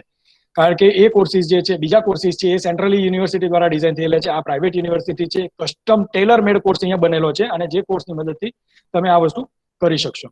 તો એમાં સ્માર્ટ ડિવાઇસ પ્રોગ્રામિંગ છે, ડેટા સાયન્સ અને પાયથન છે, આર્ટિફિશિયલ ઇન્ટેલિજન્સ અને આઈઓટી અથવા તો બિગ ડેટા છે, internet programming, web and technology, server side programming, web application development, even professional communication skills, okay, along with ERP. ERP એટલે કે suppose હજીરામાં કોઈ મોટી રિલાયન્સ છે કે એનટીપીસી છે, એ ટાઈપની કંપની છે, અથવા તો કોઈ યુનિવર્સિટીનો સોફ્ટવેર છે, એવા ટાઈપના મોટા સોફ્ટવેર હશે જેને ઈઆરપી તરીકે એન્ટરપ્રાઇઝ રિસોર્સ પ્લાનિંગમાં એને મોડ્યુલ વાઇઝ અથવા ફેઝ વાઇઝ એનું ઇન્સ્ટોલેશન થતું હોય છે. આ સિવાય ડિજિટલ માર્કેટિંગનો જમાનો છે. ઈમેલ થ્રુ બધા માર્કેટિંગ બહુ જ કરતા હોય છે, અને માર્કેટિંગ જેનું સારું એનો ધંધો સારો ચાલે. અને લાસ્ટ ઓપ્શન તમને કહું તો સર્ચ એન્જિન ઓપ્ટિમાઇઝેશન. બધા જ રોજ કેટલી વાર ગૂગલ યુઝ કરતા હશો તમે લોકો. કંઈ પણ જોવું હોય, કંઈ પણ ના સમજણ પડે, ચલો ગૂગલમાં જોઈ લઈએ, ગૂગલને પૂછી લઈએ, બરાબર. તો ગૂગલમાં શું કરીએ, આપણે જનરલી ટાઈપ કરીએ કે ભાઈ મને આ વસ્તુની માહિતી જોઈએ, એટલે જે પહેલા પેજમાં માહિતી આવે એમાંથી ક્લિક કરીને આપણે ઓપ્શન લઈ લઈએ. તો હું એવું ઈચ્છું કે મારી માહિતી પહેલા જ પેજમાં કેવી રીતે આવી જાય, તો એના માટે સર્ચ એન્જિન ઓપ્ટિમાઇઝેશનનો ઉપયોગ થાય છે. તો આ બધી વસ્તુ આ કોર્સિસમાં શીખવવામાં આવે છે, જે આ બંને કોર્સના યુનિક ફીચર્સ છે, જે બાકી લગભગ કોઈ જગ્યાએ તમને જોવા નહીં મળશે, અથવા બહુ આમાંના સિલેક્ટેડ ફીચર્સ જોવા મળશે, બરાબર. તો જો તમે બીએસસી સાયન્સ કમ્પ્યુટર સાયન્સ કરો, તો પછી એમએસસી કમ્પ્યુટર આપણે એમએસસી એડવાન્સ કમ્પ્યુટિંગ કરી અને પછી તમે રિસર્ચમાં અથવા તો ઇન્ડસ્ટ્રી એક્સપર્ટ તરીકે બી તમારી કેરિયર બનાવી શકો, બરાબર. અથવા તો તમે જો બીએસસી આઈટી કરો, મેડમ નેક્સ્ટ કરજો. જો બીએસસી આઈટી તમે કરો, તો બીએસસી આઈટી કર્યા પછી તમે ટેકનોલોજી બેઝ કામ કરી શકો. ટેકનોલોજી ઇન ધ સેન્સ કે સપોઝ તમારે ગેમ ડેવલપમેન્ટ છે, કે મોબાઈલ એપ્લિકેશન છે, કે કમર્શિયલ વેબસાઇટ છે, કે પ્રોફેશનલ વેબસાઇટ છે, અથવા તો કોમર્શિયલ વોટ વી કે લાઈક બિઝનેસ એસોસિએટેડ સોફ્ટવેર છે. સપોઝ આજના દિવસે તમે જુઓ તો જીએસટી લઈને, ઇન્કમ ટેક્સથી લઈને બધા જ એકાઉન્ટ્સ, કોઈ પણ નાની મોટી કંપની હશે, પોતપોતાના એકાઉન્ટ જે છે એ બધા એકાઉન્ટ્સ તમે અંદર મેન્ટેન કરી શકો છો. તો આ બધા તમારી પાસે અલગ અલગ ફીચર્સ છે કે જેને ધ્યાનમાં રાખીને તમે આ બીએસસી કમ્પ્યુટર અથવા તો કમ્પ્યુટર સાયન્સ અથવા information technology as a career તમે ઓપ્શન યુઝ કરી શકો છો અથવા સિલેક્ટ કરી શકો છો, બરાબર. અને કોઈએ ગુજરાતી મીડિયમને કારણે ડરવાની જરૂર નથી, બરાબર. અને કોઈએ પ્રોગ્રામિંગથી બી ડરવાની જરૂર નથી. તમે લોકો બીએસસી 9, 10, 11, 12માં કમ્પ્યુટર એઝ અ સબ્જેક્ટ રાખ્યો છે, તમને એમ થયું છે કે મને તો પ્રોગ્રામિંગ જાવા અથવા સીનું જે બેઝિક પ્રોગ્રામિંગ આવતું હતું મને નથી ફાવતું, કોઈ વાંધો નહીં. You can prepare. તમે તમારી કેરિયર સાયબર સિક્યોરિટીમાં બનાવી શકો છો, ગેમ ડેવલપમેન્ટમાં બનાવી શકો છો, તમે તમારી કેરિયર નેટવર્ક એડમિનિસ્ટ્રેટર અથવા એન્જિનિયર તરીકે બનાવી શકો છો, બરાબર. એટલે આ બધા તમારી પાસે ઘણા બધા ઓપ્શન્સ અવેલેબલ રહેશે, બરાબર. છતાં તમને કોઈ પણ ક્વેશ્ચન્સ હશે તો આપણે આ જે પ્રેઝન્ટેશન પતશે ત્યાં સુધી તમે નોટ ડાઉન કરી રાખો અથવા ચેટ બોક્સમાં લખી દો. આપણે છેલ્લે આ બધા ક્વેશ્ચન્સને આવરી લઈશું, બરાબર. Thank you Shripal sir.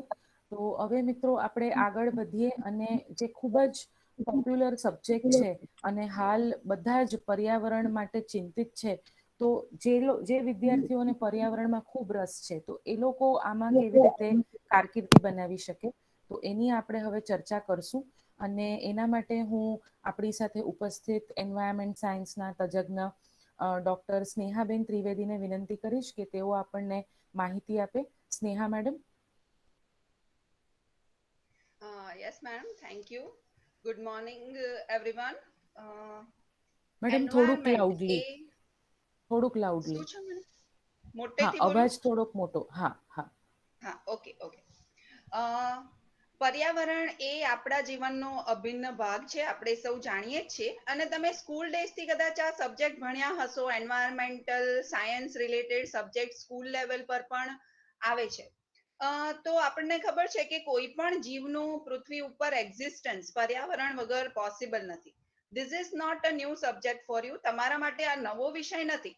તો આમાં શું ખાસ છે કે મેડમ બીએસસી એન્વાયરમેન્ટલ સાયન્સ કે એન્વાયરમેન્ટલ સાયન્સમાં આગળ કેરિયર બનાવવા માટે શું ખાસ છે કે આ સબ્જેક્ટ જે છે એ એડવાન્સ લેવલ પર છે. જે સ્કૂલ લેવલ પર આપણે ભણ્યા છે એના કરતા એડવાન્સ લેવલ ઉપર આ સબ્જેક્ટ અને એનું કેવી રીતે અલગ અલગ ક્ષેત્રમાં એપ્લિકેબલ થાય છે, એનાથી શું ટેકનોલોજી ડેવલપ થઈ શકે છે, અથવા તો આપણને પર્યાવરણ ક્ષેત્રમાં કેવી રીતના એ મદદરૂપ થઈ શકે છે, એના વિશે એડવાન્સ્ડ લેવલ પર આ કોર્સ ભણવાનો આવે છે. તો એન્વાયરમેન્ટલ સાયન્સ અલગ અલગ ફિલ્ડ, આ કોઈ એક સ્પેસિફિક ફિલ્ડ નથી, અલગ અલગ ફિલ્ડને કમ્બાઈન કરીને બનાવેલું, જેની સાથે અલગ અલગ ફિલ્ડ સંકળાયેલી છે. ફોર એક્ઝામ્પલ ઇકોલોજી, કે જે આજુબાજુના હેબિટેટ જેને આપણે કહીએ, જ્યાં બધા જીવ રહે છે એની આજુબાજુનો એરિયા, કે કયા વાતાવરણમાં કેવા કન્ડિશનમાં એ લોકો રહે છે. બાયોલોજી તો ખબર જ છે, ઝુઓલોજી, ઓશનોગ્રાફી જે અત્યારે ખૂબ આગળ એના ઉપર રિસર્ચ ને ઘણું બધું એમાં ડેવલપમેન્ટ ચાલી રહ્યું છે. એટમોસ્ફિયરિક સાયન્સ અત્યારે તમને, અને સ્પેસ સાયન્સ અત્યારે ખબર છે કે હવે સ્પેસ ટ્રાવેલનો નવો યુગ આરંભ થવા જઈ રહ્યો છે. તો એટમોસ્ફિયરિક સાયન્સ અને સ્પેસ સાયન્સ પણ આ ફિલ્ડ સાથે સંકળાયેલા છે. સોઇલ સાયન્સ, જીઓલોજી, કેમેસ્ટ્રી, આ બધા જ ફિલ્ડને ભેગું કરી અને એન્વાયરમેન્ટલ સાયન્સમાં કેવી રીતના એને આવરી લઈ શકીએ, કેવી રીતના એડવાન્સ ટેકનોલોજી ડેવલપ કરી શકીએ, એ બધું આ ક્ષેત્રમાં ભણવાનું હોય છે. આજના જમાનામાં ગ્લોબલ વોર્મિંગ અને ક્લાઇમેટ ચેન્જ આ ખૂબ જ ચિંતાના વિષયો છે અને દરેક વર્લ્ડના દરેક કન્ટ્રીઝ આના માટે કોઈક ને કોઈક પ્રયત્નો કરી રહ્યા છે કે એને આપણે કેવી રીતે સોલ્વ કરી શકીએ. કોરલ્સ જે તમને ખબર હશે કે કોરલ્સને બચાવવા માટે ઘણા બધા પ્રયત્નો થઈ રહ્યા છે, નવી મેથડ શોધાઈ રહી છે, એના પર રિસર્ચ ચાલી રહ્યું છે. ઓકે, તો જીવ સૃષ્ટિ બચાવવા માટે કે એ બધા માટે, ફોરેસ્ટેશન માટે, એ બધા માટે ખૂબ આગળ કામ થઈ રહ્યું છે. તો આ એક વિશાળ ક્ષેત્ર છે જેમાં તમે કારકિર્દી બનાવી શકો છો. બીએસસી એન્વાયરમેન્ટલ સાયન્સ 3 વર્ષનો ગ્રેજ્યુએટ લેવલનો કોર્સ છે કે જે યુજીસી માન્યતા વાળો છે અને એમાં હ્યુમન્સ, આપણે જે ઇન્ડસ્ટ્રીયલાઇઝેશન, અર્બનાઇઝેશનના લીધે જે વાતાવરણ પર ઇમ્પેક્ટ થઈ રહ્યો છે અને એને કેવી રીતના સોલ્વ કરી શકીએ, એ બધા વિશે આ વિષયમાં ભણવાનું આવશે. અગર સબ્જેક્ટ્સની વાત કરીએ તો એમાં ઇકોસિસ્ટમ અને નેચરલ રિસોર્સિસ કે જે જીવ, અલગ અલગ ટાઈપની જીવ સૃષ્ટિ, જમીન પર રહેતા પ્રાણીઓ કે એના રિલેટેડ એન્વાયરમેન્ટ, જળચર પ્રાણીઓ એના રિલેટેડ એન્વાયરમેન્ટ, નેચરલ રિસોર્સિસ જે આપણા ખનિજ તત્વો ને એ બધું છે, એ આખી પૃથ્વી વિશે, પૃથ્વીના વાતાવરણ વિશે, અલગ અલગ બદલાતી ઋતુઓ વિશે, ડિઝાસ્ટર મેનેજમેન્ટ જે એકદમથી ક્લાઇમેટ ચેન્જની અસરના લીધે જે બધું નેચરલ ડિઝાસ્ટર થાય છે એને કેવી રીતે મેનેજ કરી શકીએ. આખો સરકારનું એક ડિઝાસ્ટર મેનેજમેન્ટનું ડિપાર્ટમેન્ટ છે, રાઈટ. પોલ્યુશન મેનેજમેન્ટ, પર્યાવરણ પ્રદૂષણ કેવી રીતના ઓછું કરી શકીએ, અટકાવી શકીએ કે એને સોલ્વ કરી શકીએ. કોઈ પણ શિપ દરિયામાં તૂટી જાય છે, એનું ઓઇલ જે સ્પીલ થાય છે, એ જે પોલ્યુશન કરે છે, એ કેવી રીતના સોલ્વ થાય, આવા અલગ અલગ જાતના પોલ્યુશન કેવી રીતના ઓછા કરી શકીએ, એની ટેકનોલોજી કેવી રીતે બની શકાય, કઈ મેથડ્સ આવે છે, કેવી રીતે એને આપણે માપી શકીએ કે કેટલા પોલ્યુટન્ટ્સ છે. હવાનું આપણે દિલ્હીમાં ખૂબ પોલ્યુટેડ એર છે એવું આપણને ખબર પડે, પણ એમાં કેટલા પોલ્યુટન્ટ્સ છે, એ શ્વાસ લેવા માટે બરાબર છે કે નહીં, હાર્મ કરી શકે છે કે નહીં, એ બધું જ આ વિષયમાં ભણવાનું આવશે. જીઓ ઇન્ફોર્મેટિક્સ અને રિમોટ સેન્સિંગ, જે પ્લેન ટેક ઓફ કરે છે, લેન્ડિંગ કરે છે, એના માટેની જે ઇન્સ્ટ્રક્શન મળે છે એરપોર્ટ ઓથોરિટીઝ દ્વારા, એના રિલેટેડ બધું આમાં આઈટી પણ અંદર ઇન્વોલ્વ છે કે આખું ઇન્ફોર્મેશન ટેકનોલોજી સાથે સાંકળીને આખી સિસ્ટમ ડેવલપ થાય છે. પ્લસ ઇકો ટુરિઝમ હમણાં એક ખૂબ ઇન્ટરેસ્ટિંગ ક્ષેત્ર છે કે જે બાયોલોજીકલ પાર્ક્સ બની રહ્યા છે, બટરફ્લાય પાર્ક્સ બની રહ્યા છે, બધા બર્ડ વોચિંગ માટેના કેટલા બધા કેમ્પ્સ થાય છે. આપણા સુરતમાં આજુબાજુ ઘણી ઇકો ટુરિઝમની સાઇટ છે. તો આ બધા જ વિષયો આમાં આવી જાય છે. પ્લસ એન્વાયરમેન્ટલ લેજિસ્લેશન અને પોલિસીઝ, જે લો છે, જે એન્વાયરમેન્ટ પોલ્યુશન કરતા હોય તો સરકારે એનો લો બનાવેલો છે, તો એ લો વિશે અને એની પોલિસીઝ વિશે પણ આમાં તમને જાણકારી મળે છે. મેડમ નેક્સ્ટ સ્લાઇડ કરશો પ્લીઝ.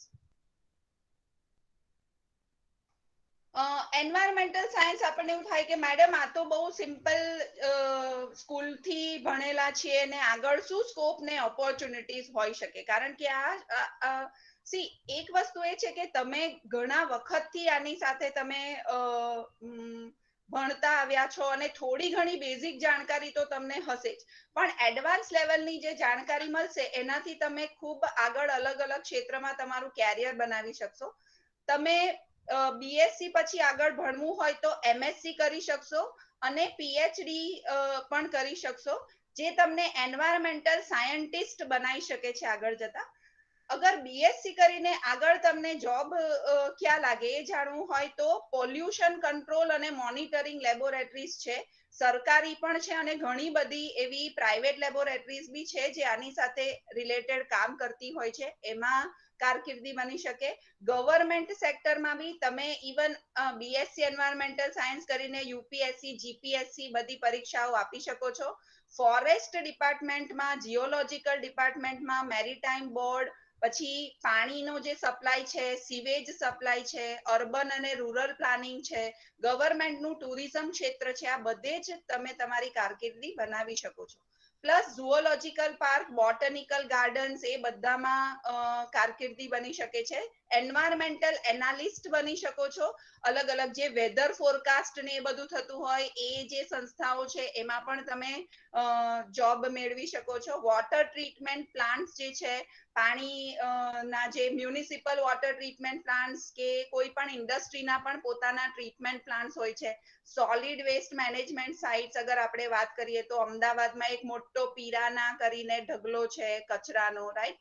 તો એવી રીતના ઘણી બધી જગ્યાએ આવા કચરાના ઢગલા છે, તો એ પોલ્યુશન કરે છે, તો એને કેવી રીતના આપણે ઓછું કરી શકીએ અથવા આગળ એને કેવી રીતે આપણા ફાયદા માટે વાપરી શકીએ, જે વેસ્ટ જનરેટ થાય છે, તો વેસ્ટ મેનેજમેન્ટ આ બધું જ એન્વાયરમેન્ટલ સાયન્સમાં ભણવાનું આવે છે. સો ઇટ ઇઝ એક ખૂબ એટ્રેક્ટિવ ફિલ્ડ છે જેમાં ઘણા બધા કેરિયર ઓપોર્ચ્યુનિટીઝ અવેલેબલ છે. સાથે સાથે એસઆરકેઆઈ ના વિદ્યાર્થીઓ, અમારા જે વિદ્યાર્થીઓ છે એ ઘણી બધી એનજીઓ સાથે સંકળાયેલા છે આ રિલેટેડ કામ માટે. સ્ટ્રીટ પ્લેસ કરતા હોય છે અને અલગ અલગ કામ કરતા હોય છે. પ્રયાસ નામની સંસ્થા સાથે સંકળાયેલા છે કે એ જે ઉત્તરાયણ ઉપર બર્ડ્સ જે ઘાયલ થતા હોય એ બધાને કેવી રીતના ટ્રીટ કરી શકાય, એ બધી એવી અલગ અલગ ઘણી બધી એવી એક્ટિવિટીઝ છે જેની સાથે વિદ્યાર્થીઓ સંકળાયેલા છે. સો કોઈ પણ ક્વેશ્ચન્સ હશે તો આપણે એન્ડમાં લઈશું. Thank you. તો વિદ્યાર્થી મિત્રો તમને રિક્વેસ્ટ છે કે તમે વચ્ચેથી પ્રોગ્રામ છોડીને ન જતા. આપણે પ્રોગ્રામના અંત તરફ આવી ગયા છે અને આપણી પાસે હવે છેલ્લો એક વિષય છે જેના ઉપર આપણે ચર્ચા કરી રહ્યા છે, માઇક્રોબાયોલોજી. અને ખૂબ જ અગત્યનો આ વિષય પણ રહ્યો છે. કોરોના વાયરસ બધાને હવે ખ્યાલ છે, તો કોરોના વાયરસ જેવા વાયરસ પર જો તમારે કામ કરવું હોય તો માઇક્રોબાયોલોજી જેવા વિષયમાં કારકિર્દી ઘડી શકાય. એના માટે વધુ તમને માહિતી આપવા માટે આજના આપણા એક્સપર્ટ ડોક્ટર બિનિતા દેસાઈને વિનંતી કરીશ કે તેઓ તમને સમજાવે કે માઇક્રોબાયોલોજી વિષયમાં શું આવે અને એમાં કેવી રીતે આગળ કેરિયર બનાવી શકાય. Binita madam, please continue. Thank you, Nehal madam. Yes, Nehal madam. Thank you. Good morning to all. Binita madam, હાજી.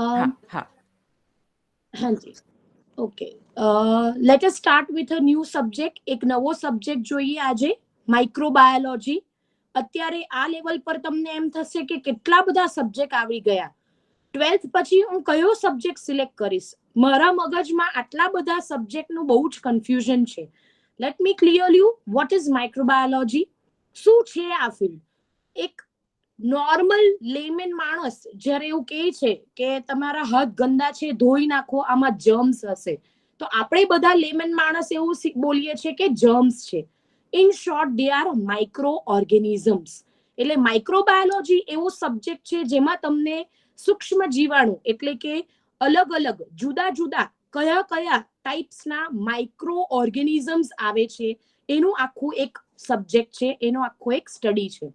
સો જેમ કે બેક્ટેરિયા, વાયરસ, ફંજાઈ, તમે આવા બધા કોમન નામ સાંભળ્યા હશે. ફૂગ કહીએ છીએ જેને આપણે ખરાબ ખાવાનું બગડી જાય એના ઉપર ફૂગ આવી જાય. આ બધાને આપણે ડિટેલ સ્ટ્રક્ચર સ્ટડી કરશું.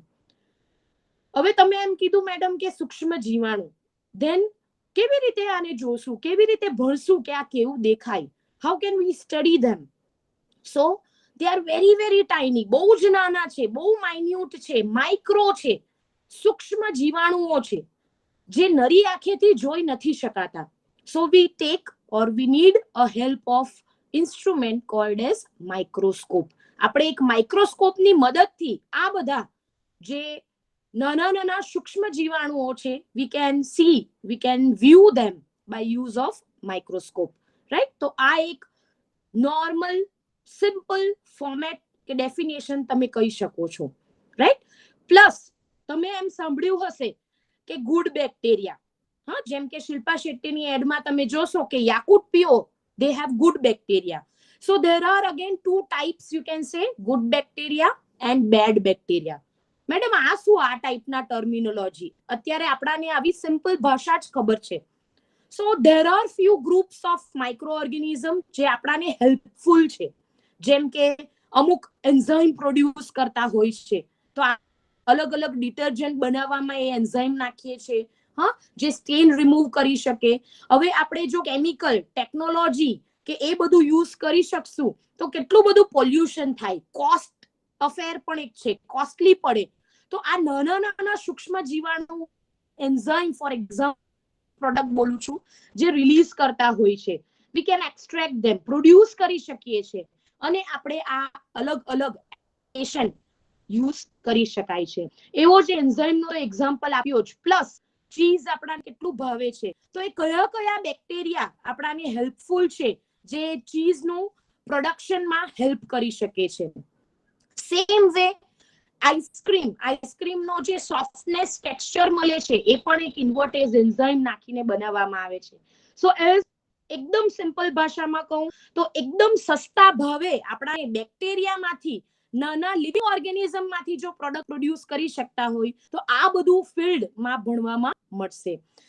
પ્લસ તમને હું કહું કે આજના એરામાં દવા લઈએ આપણે સારા થઈ જઈએ, પણ દવા કોના પર અસર કરશે તો એ કયા બેક્ટેરિયા છે, એક ઇંગ્લિશ ટર્મિનોલોજી કહું, પોઝિટિવ એજન્ટ, પેથોજન કે ડિસીઝ કરી શકે એવા બેડ બેક્ટેરિયા, સિમ્પલ ભાષામાં કહું તો, ઓકે, એમાં દવા કેટલી અસર કરશે. તો અનલેસ એન્ડ અન્ટિલ હું એ બેક્ટેરિયાને જોઉં નહીં, unless and until a positive એજન્ટને, બેક્ટેરિયા હોય કે વાયરસ હોય કે ફંજાઈ હોય, એને હું જોઉં નહીં, ઓળખું નહીં, ત્યાં સુધી બની નહીં શકે. તો there comes the role of a microbiologist.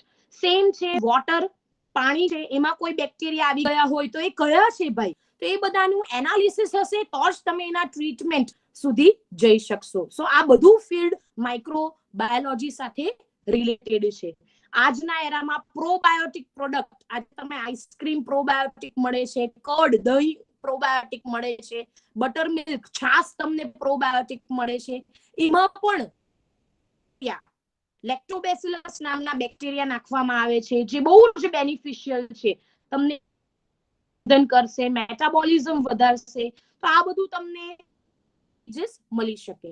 Plus બીજો એસ્પેક્ટ પણ છે, તમારા બોડીમાં ઇમ્યુન સિસ્ટમ કેવી રીતે કામ કરે એ પણ એક એસ્પેક્ટ શીખવવામાં આવે છે. Plus DML subject, post graduate diploma in medical માં લેબોરેટરીમાં થતી અલગ અલગ ટેસ્ટ પણ સ્ટડી કરાવવામાં આવી શકે. નાઉ માઇક્રોબાયોલોજી એઝ અ સબ્જેક્ટ લઈએ તો અમે BSc microbiology, MSc microbiology, MSc industrial microbiology, MSc medical lab technology અને પીજી ડીએમએલટી આ ઓફર કરી રહ્યા છે from microbiology department. And I am happy to share with you કે અમારી એક યુજી લેબ માટેની, એમએસસી માટેની લેબ, ડીએમએલટી માટેની લેબ અને પ્રેઝન્ટેશન રૂમ, અમારું બધું છે. So you will be very happy with this subject. તમે એકદમ ખુશ થઈ જશો જ્યારે તમે જોશો કે આટલા નાના નાના સૂક્ષ્મ જીવાણુઓ પણ હલનચલન કરી શકે છે ને આ લોકોના કેટલા બધા ફાયદાઓ છે. એ લોકો ખાલી ડિસીઝ નહીં પણ એનો બીજો એસ્પેક્ટ પણ છે. તો આ બધું ભણાવવામાં આવશે. થોડા રિલેટેડ, આના રિલેટેડ સબ્જેક્ટ જેમ કે microscopy, there are different lots of microscopes. કયા કયા જુદા જુદા માઇક્રોસ્કોપ વાપરી શકાય, આ જે નાના સૂક્ષ્મ જીવાણુઓ છે, માઇક્રો ઓર્ગેનિઝમ્સ, એ લોકો કયા ટાઈપનું ફૂડ, ન્યુટ્રિશન લે છે એના વિશે પણ હશે. પ્લસ આ જે બેડ બેક્ટેરિયા આપણે કીધું ડિસીઝ કોઝિંગ છે એને આપણે કંટ્રોલ કરવા માટે શું કરશું. Plus food industry, dairy industry, આ બધા સાથે શું રિલેશન છે. ફાર્માસ્યુટિકલ ઇન્ડસ્ટ્રી, જે દવા બનાવવાની કંપનીઓ છે એના રિલેટેડ પણ અમુક તમારા પેપર્સ આવશે. હેલ્થ રિલેટેડ, હા, હિમેટોલોજી, બ્લડ રિલેટેડ, આ બધા તમને ડિફરન્ટ સબ્જેક્ટ્સ ભણાવવામાં આવશે. આગળ જતા સ્કોપમાં જોશું. Madam please if you can change the slide. આગળ સ્કોપમાં તમે જોશો કે ભાઈ મેડમ 12મા પછી હું બીએસસી કરું પછી શું સ્કોપ છે, તો તમે એમએસસી માઇક્રોબાયોલોજી કરી શકો, એમએસસી કાં તો ઇન્ડસ્ટ્રીયલ માઇક્રોબાયોલોજી કરી શકો, એમએસસી મેડિકલ લેબ ટેકનોલોજી કરો. તમને એમ થાય કે ભાઈ ના 2 વર્ષ મારે એમએસસી નથી કરવું, દેન બીએસસી પછી તમે ડીએમએલટી પણ કરી શકો. આગળ એમએસસી કર્યા પછી મારે ડીએમએલટી કરવું છે તો પણ તમે કરી શકો. પ્લસ અમારા જ સંસ્થામાં જેમ નેહલ મેડમે ઓલરેડી કીધું છે, એમફિલ પીએચડી પણ સુવિધા છે. સો એક જ રૂફના અંદર તમે આ આખું ડોક્ટરેટ થઈને પણ બહાર આવી શકો છો. હવે તમને એમ ક્વેશ્ચન થશે કે મેડમ માઇક્રોબાયોલોજિસ્ટ બની જાઉં પછી હું કયા ફિલ્ડમાં મારે સ્કોપ છે. સો તમે ફાર્માસ્યુટિકલ ઇન્ડસ્ટ્રીમાં એઝ અ માઇક્રોબાયોલોજિસ્ટ અપોઇન્ટ થઈ શકો છો. ફૂડ એન્ડ બેવરેજીસ ઇન્ડસ્ટ્રીમાં તમે અપોઇન્ટ થઈ શકો છો. ક્લિનિકલ ઓર એનાલિટિકલ લેબોરેટરીઝમાં તમે ઇન્વોલ્વ થઈ શકો છો. બ્લડ બેંક્સમાં તમારી ઓપોર્ચ્યુનિટી છે. વોટર ઓર સુવેજ ટ્રીટમેન્ટ પ્લાન્ટ્સ હોય એમાં તમે માઇક્રોબાયોલોજિસ્ટ તરીકે જઈ શકો છો. એગ્રો ખેતી રિલેટેડ કોઈ ઇન્ડસ્ટ્રી હોય એમાં બી માઇક્રોબાયોલોજિસ્ટનું બહુ જ મોટું રોલ છે, કેમ કે બેક્ટેરિયા ત્યાં પણ બહુ બેનિફિશિયલ છે. ડેરી ઇન્ડસ્ટ્રી જેમ મેં કીધું. પ્લસ તમે જો એમ થાય કે ના મારે તો સાયન્ટિસ્ટ બનવું છે અને નવો કોઈ બેક્ટેરિયા શોધી કાઢવો છે જે કોઈ નવો પ્રોડક્ટ પ્રોડ્યુસ કરે, તો તમે એ પણ કરી શકો છો. અત્યારે રિસન્ટ બાયો ઇન્ફોર્મેટિક્સ ફિલ્ડ પણ માઇક્રોબાયોલોજીમાં બહુ જ રિસન્ટ છે, જેમાં તમે નાનો કમ્પ્યુટરના મદદથી કયો જીન એ પ્રોડક્ટ પ્રોડ્યુસ કરે છે એ પણ સ્ટડી કરી શકો છો. So you can be a research scholars also or you can be a scientist. તમે ગવર્મેન્ટ પ્રોજેક્ટ્સ પણ લઈ શકો છો. પ્લસ ઇફ યુ વોન્ટ કે ના આ બધું નહીં મારે તો એકેડેમિક્સમાં જવું છે, તો સ્કૂલ કોલેજીસમાં પણ તમે જઈ શકો છો. તો there are good and wide opportunities for this field. Okay, આગળ જતા જેમ નેહલ મેડમને અગેન હું કન્ટિન્યુ રાખવાની વિનંતી કરું છું. આભાર. Thank you Binita madam. તો વિદ્યાર્થી મિત્રો, આપણે આપણા પ્રેઝન્ટેશનના અંતમાં આવી ગયા છે અને હવે સેશન ક્વેશ્ચન આન્સર રાઉન્ડ માટે ઓપન છે. તો કોઈકને જો સવાલ હોય તો એ પૂછી શકાય.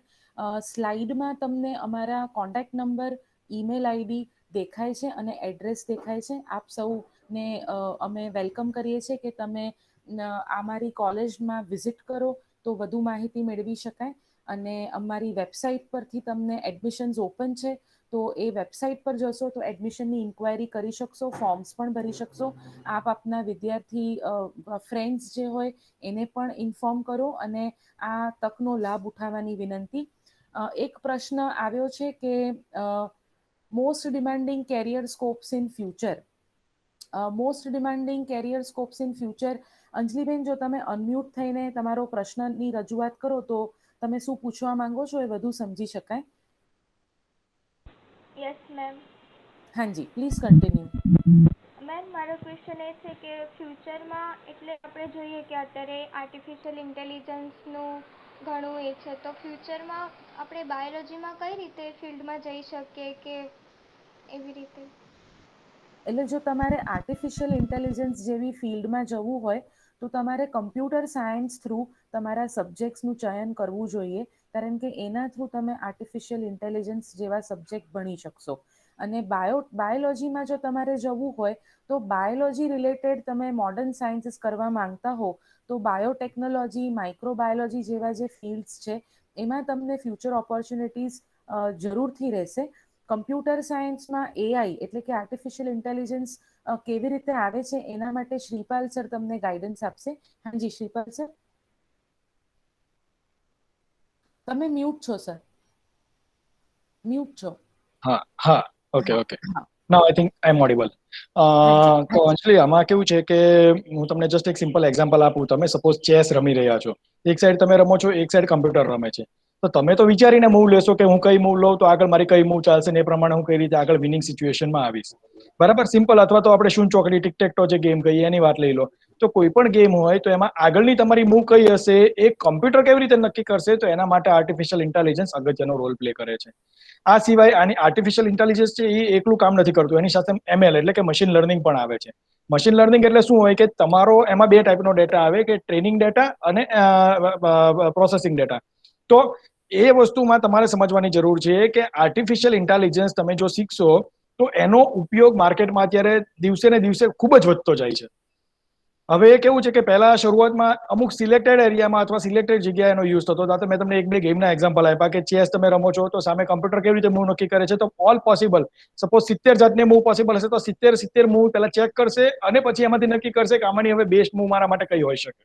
ખ્યાલ આવે છે? તો આર્ટિફિશિયલ ઇન્ટેલિજન્સ અને પાછું દર વખતે ટ્રેન થતું જશે. તમે સપોઝ અત્યારે હમણાં MCQ એક્ઝામ આપી હશે 12મા ધોરણમાં, અથવા તો JEE ની તમે અથવા તો નીટની તમારી જે એક્ઝામ આવતી હોય આ ટાઈપની, અથવા MCQ કોઈ પણ એક્ઝામ હોય, તમે એક જવાબ આપો, તમારો જવાબ સાચો છે તો એ પ્રમાણે આગળનો કોમ્પ્લેક્સ સવાલ આવી શકે. જો તમે ખોટો જવાબ આપ્યો તો બીજો તમારો એવરેજ ક્વેશ્ચન આવી શકે, અથવા તો તમે 2-3 ખોટા જવાબ આપ્યા તો બિલો લેવલ પણ એ જઈ શકે. તો તમારો આગળનો સવાલ કયો હશે એ કમ્પ્યુટર કઈ રીતે નક્કી કરશે? તો તમે અત્યાર સુધીના કેટલા જવાબ આપ્યા, એમાં કેટલા સાચા છે, કેટલા ખોટા છે, આના બેઝ પર તમારો આખો આગળ ચાલશે. તો આ આખું કાર્ય છે આર્ટિફિશિયલ ઇન્ટેલિજન્સથી મેનેજ થતું હોય છે, અને એની સાથે મશીન લર્નિંગ પણ એટલો જ અગત્યનો ભાગ ભજવતું હોય છે. એટલે આ બહુ સારું ફિલ્ડ છે, અત્યારનું ઇમર્જિંગ ફિલ્ડ છે, અને આની ખૂબ જ સારી ડિમાન્ડ ભવિષ્ય અને સારું ઉજ્જવળ ભવિષ્ય આ વિષયમાં દેખાઈ રહ્યું છે. એટલે તમે ચોક્કસ આમાં આગળ વધી શકો જો તમને રસ લાગતો હોય તો. જયમિલનો ક્વેશ્ચન છે, which engineering field is good in future? Jaymil, અમે અપ્લાઇડ સાયન્સીસના કોર્સિસની સંસ્થા ચલાવીએ છીએ, તો એ રેફરન્સથી આ સવાલ અહીંયા લેવો યોગ્ય નહીં ગણું. તો આના માટે તમે એન્જિનિયરિંગ કોલેજીસનો સંપર્ક સાધી શકો છો. કોઈ બીજો સવાલ હોય તો અમે વેલકમ કરશું. કોઈ બીજા મિત્રોને પૂછવું હોય અનમ્યુટ થઈને આ પૂછી બાબતે હું એક શકો. જરા ક્લેરિટી વધારે એડ કરી દઉં નેહલ મેડમ, કે એન્જિનિયરિંગના બધા કોર્સ એટલે બીટેક અથવા BE ના કોર્સ છે જે 4 વર્ષના હોય છે, જ્યારે અહીંયા અમારે ત્યાં જે એપ્લાઇડ સાયન્સીસના કોર્સિસ છે બધા 3 વર્ષના જ હોય છે. બંનેમાં બેચલર ડિગ્રી એટલે કે ગ્રેજ્યુએશનની ડિગ્રી મળે છે. પણ જો એપ્લાઇડ સાયન્સીસ એટલે સાયન્સીસમાં computer science, microbiology, biotechnology, environmental science કે કેમેસ્ટ્રી, આ 5માંથી કોઈ પણ તમે કોર્સમાં એડમિશન લેશો 3 વર્ષે તમે ગ્રેજ્યુએટ થશો, અને 3 વર્ષ પછી જો 2 વર્ષ કરશો તો 5 વર્ષે તમારી પાસે માસ્ટર ડિગ્રી 5 વર્ષમાં આવશે. પછી તમે તમારું કામ ચાલુ કરી શકો, અથવા 3 વર્ષ પછી બી તમે તમારું કામ કરી શકો. જ્યારે પહેલામાં તમારી પાસે 4 વર્ષ પછી ખાલી બેચલર ડિગ્રી આવે છે, અને પછી તમે 2 વર્ષ કરો તો 6 વર્ષે કે 7 વર્ષે તમારી પાસે માસ્ટર્સ ડિગ્રી આવે છે. એટલે તમારો એ લર્નિંગ પીરિયડ વધી જાય છે. જ્યારે પહેલામાં એવું થશે કે તમે કામ પણ પૂરું કરી દીધું હશે અને 2 વર્ષના અનુભવી પણ ત્યારે બની ગયા હશો. એટલે આ વસ્તુનું ખાસ તમે ધ્યાન રાખશો. બીજા કોઈને પ્રશ્ન પૂછવો હોય તો અનમ્યુટ થઈને પણ પૂછી શકાય. મેમ, હાજી, પ્લીઝ PhD નું થોડું નોલેજ આપશો કે PhD કેવી રીતે થાય એક્ઝેક્ટલી? અચ્છા, હવે PhD માટે અંજલિ એવો પ્રોસેસ હોય કે તમે પહેલા કોઈ એક વિષય પકડો. જેમ કે અમારે ત્યાં 5 વિષયો ચાલી રહ્યા છે: chemistry, biotechnology, microbiology, environmental science, એની સાથે સાથે વી હેવ કમ્પ્યુટર સાયન્સ, એમાં પાછા 2 વિષયો છે, રાઈટ? તો આ રીતે જે બધા વિષયો છે એમાંથી તમારે સૌથી પહેલા એક વિષયમાં ગ્રેજ્યુએશન કરવું પડે. એના પછી એ જ વિષયમાં તમારે આગળ વધીને પોસ્ટ ગ્રેજ્યુએશન કરવું પડે. એટલે કે તમારે BSc કરવું પડે, પછી MSc કરવું પડે. જો તમે ક્યારે પણ કોઈ પણ સબ્જેક્ટમાં PhD કરવા માંગો છો તો તમારી પાસે ઓછામાં ઓછું MSc ની ડિગ્રી હોવી જરૂરી છે. જો તમે એ વિષયમાં MSc કર્યું હશે તો તમે આગળ જઈને PhD કરી શકશો. અને PhD માટે તમારી પાસે MSc માં મિનિમમ 55% માર્ક્સ હોવા જોઈએ. જો એટલા માર્ક્સ આવે તો તમે PhD માટે એલિજિબલ ગણાવ ને તમે એ ડિગ્રી માટે આગળ કામ કરી શકો.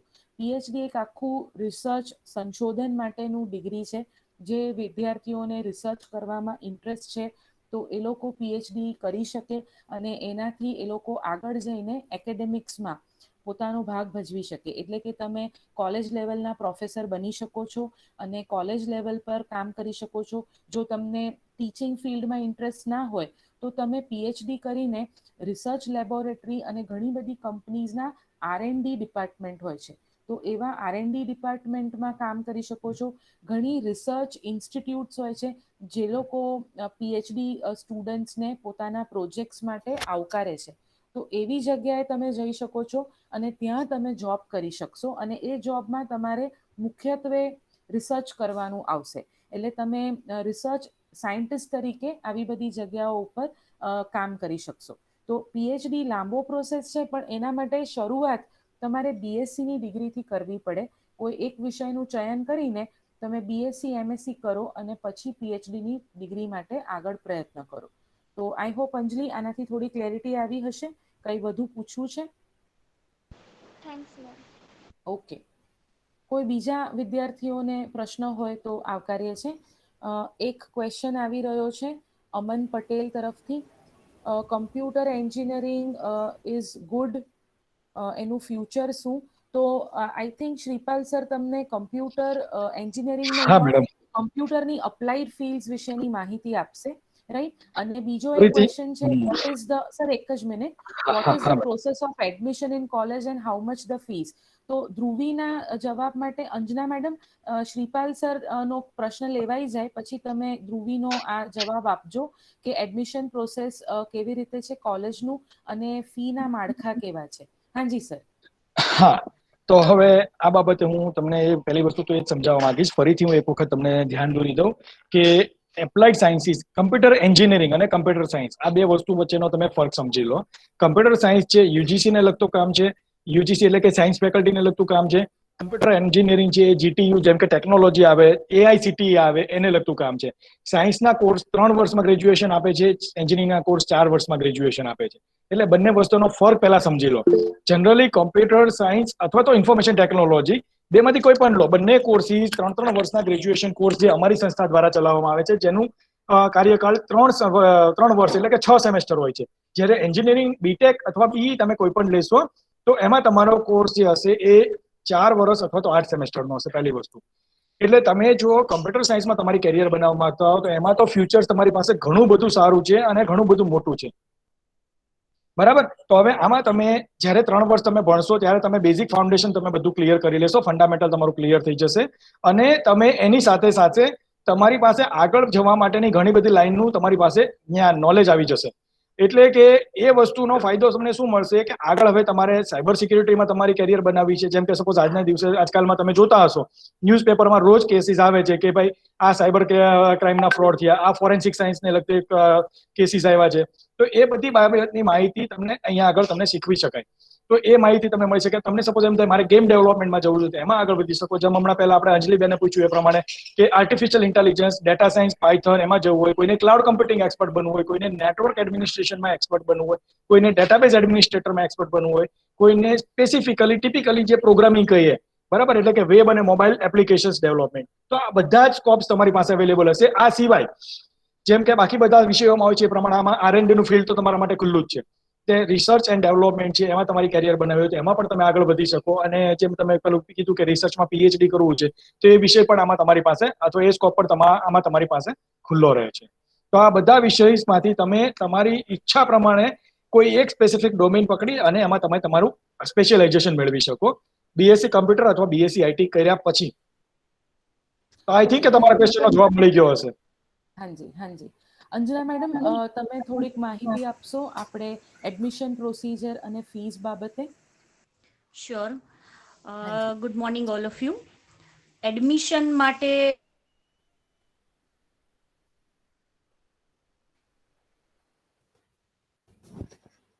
મેડમ અવાજ જતો રહ્યો.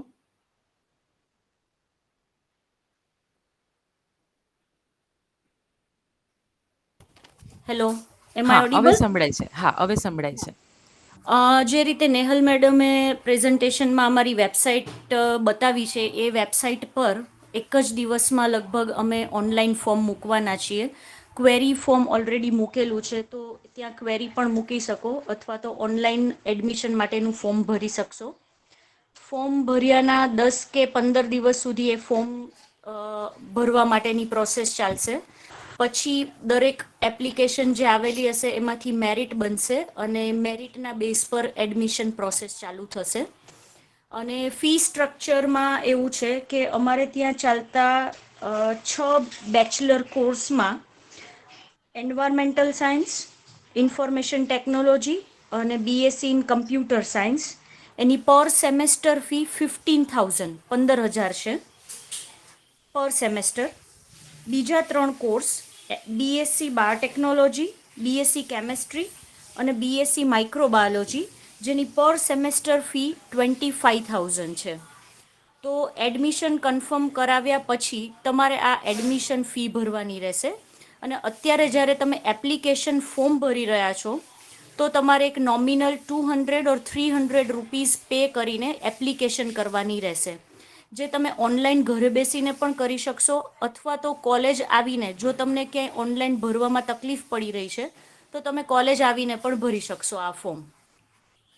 આઈ હોપ કે તમને પૂરતી માહિતી મળી ગઈ છે એડમિશન બાબતે. સો ધ્રુવી, આઈ હોપ તમારો પ્રશ્નનો જવાબ મેડમે આપ્યો છે અને તમને સેટિસ્ફેક્શન છે.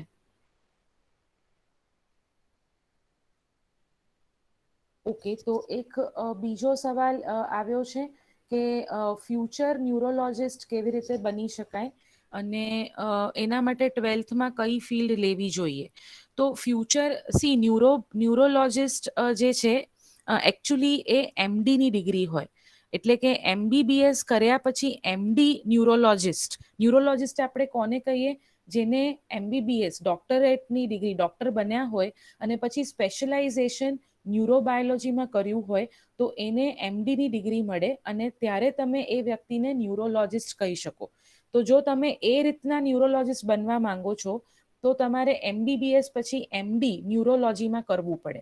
પણ જો તમને ન્યુરોસાયન્સીસમાં રસ છે, ઓકે, અને તમારે ન્યુરોસાયન્સ રિલેટેડ કામ કરવું છે, બ્રેઇન સાયન્સ રિલેટેડ કામ કરવું છે, તો તમે BSc ઝુઓલોજી, BSc બાયોટેકનોલોજી આવા વિષયો લઈને એમાં આગળ MSc કરીને PhDમાં તમે ન્યુરોસાયન્સીસ અને બ્રેઇન સાયન્સીસ પર રિસર્ચ કરીને એમાં ન્યુરોલોજિસ્ટ એઝ એન સાયન્ટિસ્ટ બની શકો.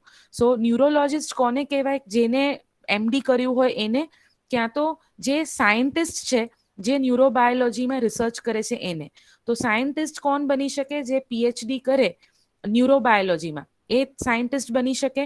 ક્યાં તો જે લોકો MD કરે ન્યુરોબાયોલોજી સાથે, એ ન્યુરોલોજિસ્ટ બને. તો આ બે ઓપ્શન છે તમારી પાસે કે તમે ન્યુરોબાયોલોજીમાં કામ કરી શકો.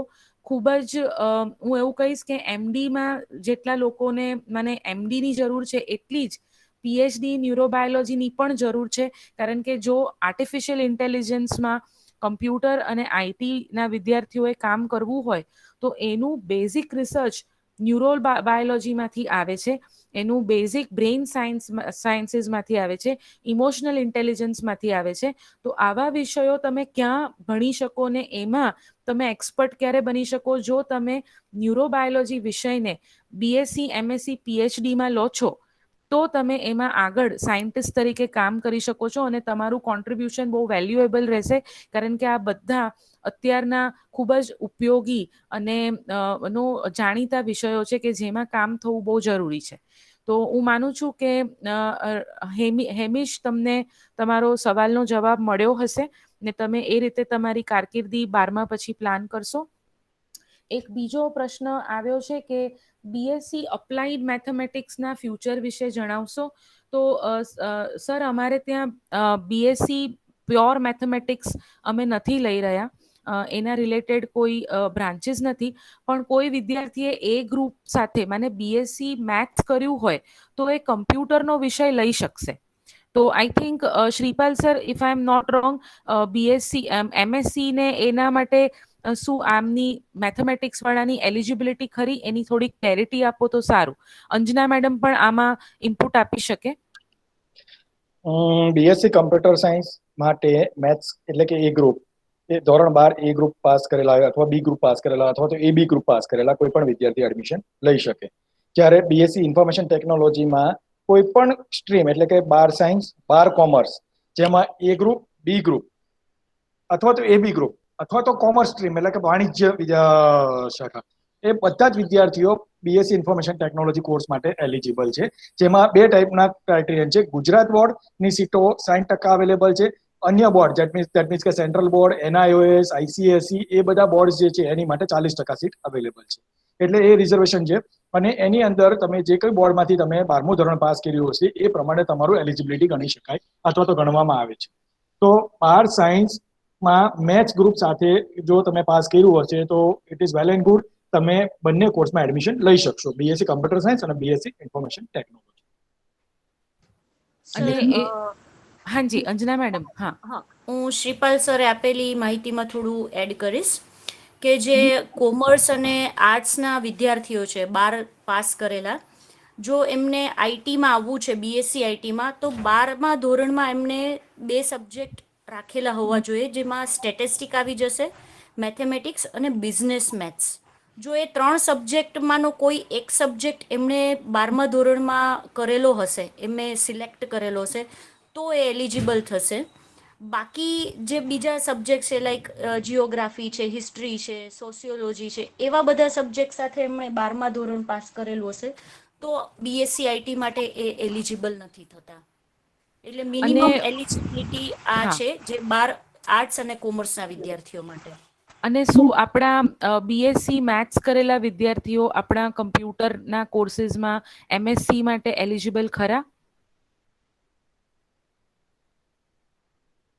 જો મેથેમેટિક્સ કોઈ કર્યું હોય, જેમ કે આમનો ક્વેશ્ચન છે કે બીએસસી અપ્લાઇડ મેથ્સ કર્યું છે, તો એના પછી શું વિદ્યાર્થીઓ આપણે ત્યાં એમએસસી કમ્પ્યુટર સાયન્સ જેવો વિષય લઈ શકશે? શ્રીપાલ સર, આમાં તમે કઈ ઇનપુટ આપો તો. હા, એટલે આમાં કેવું છે, કોઈ પણ કમ્પ્યુટર ગ્રેજ્યુએટ જેટ મીન્સ કે BSc computer, BSc IT, BCA એને લગતા કોઈ પણ એટલે કે કમ્પ્યુટર ફંડામેન્ટલ ક્લિયર કરીને અથવા કમ્પ્યુટરમાં ગ્રેજ્યુએશન કરીને જે વિદ્યાર્થીઓ પાસ થઈને આવ્યા હોય એ લોકો એમએસસીમાં એડમિશન લઈ શકે. કારણ કે એમએસસીના કોર્સ બધા એડવાન્સ લેવલના કોર્સ છે, જેના માટે કમ્પ્યુટર બેકગ્રાઉન્ડમાં તમારું ફાઉન્ડેશન ક્લિયર હોવું જરૂરી છે. તો આ બાબતે એવું થશે કે જો બીએસસી મેથ્સ કર્યું હશે તો એ લોકોને કમ્પ્યુટર સબ્જેક્ટ્સમાં કોઈ એ લોકોને એટલું નોલેજ નહીં હશે. દેટ મીન્સ એ લોકો માસ્ટર ડિગ્રીમાં કમ્પ્યુટર સાયન્સને અથવા કમ્પ્યુટર એમએસસી ને લગતી જે કોર્સિસ છે એમાં એડમિશન નહીં લઈ શકે. Okay, thank you sir. તો બીજો એક ક્વેશ્ચન છે.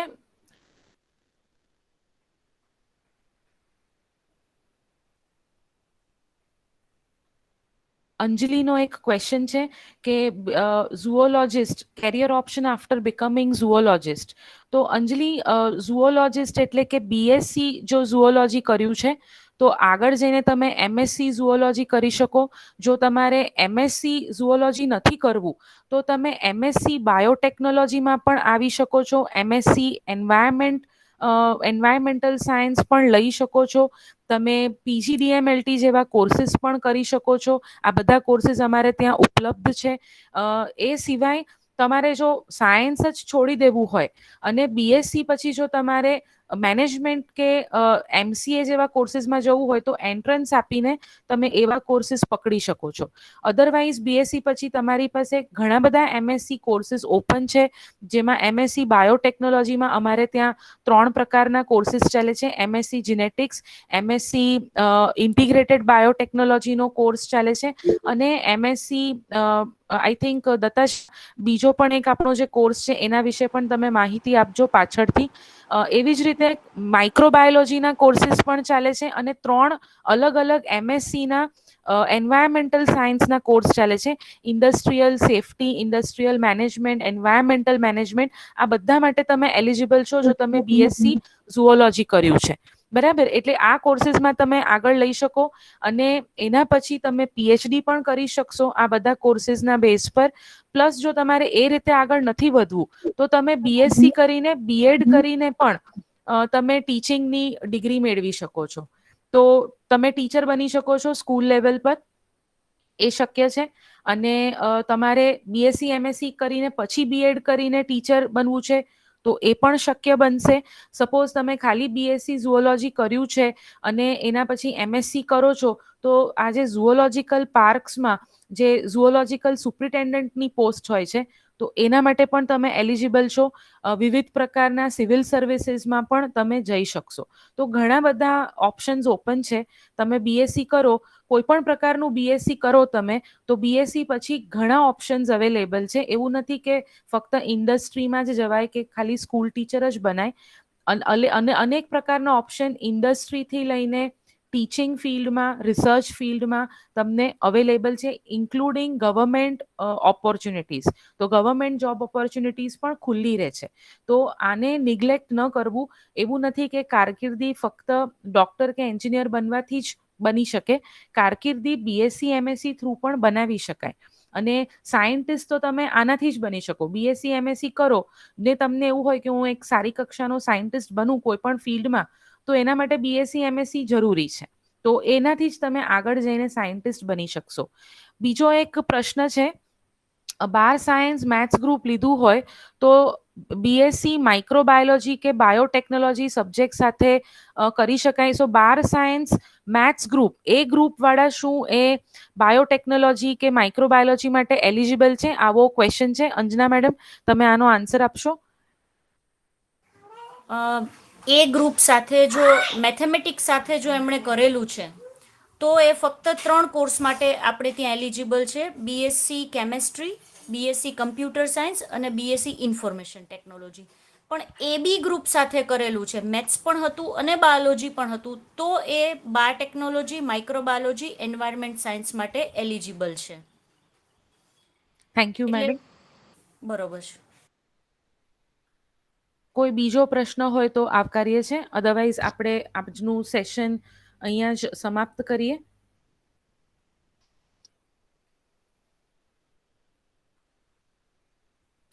એક સવાલ છે, ઇફ વી વોન્ટ ટુ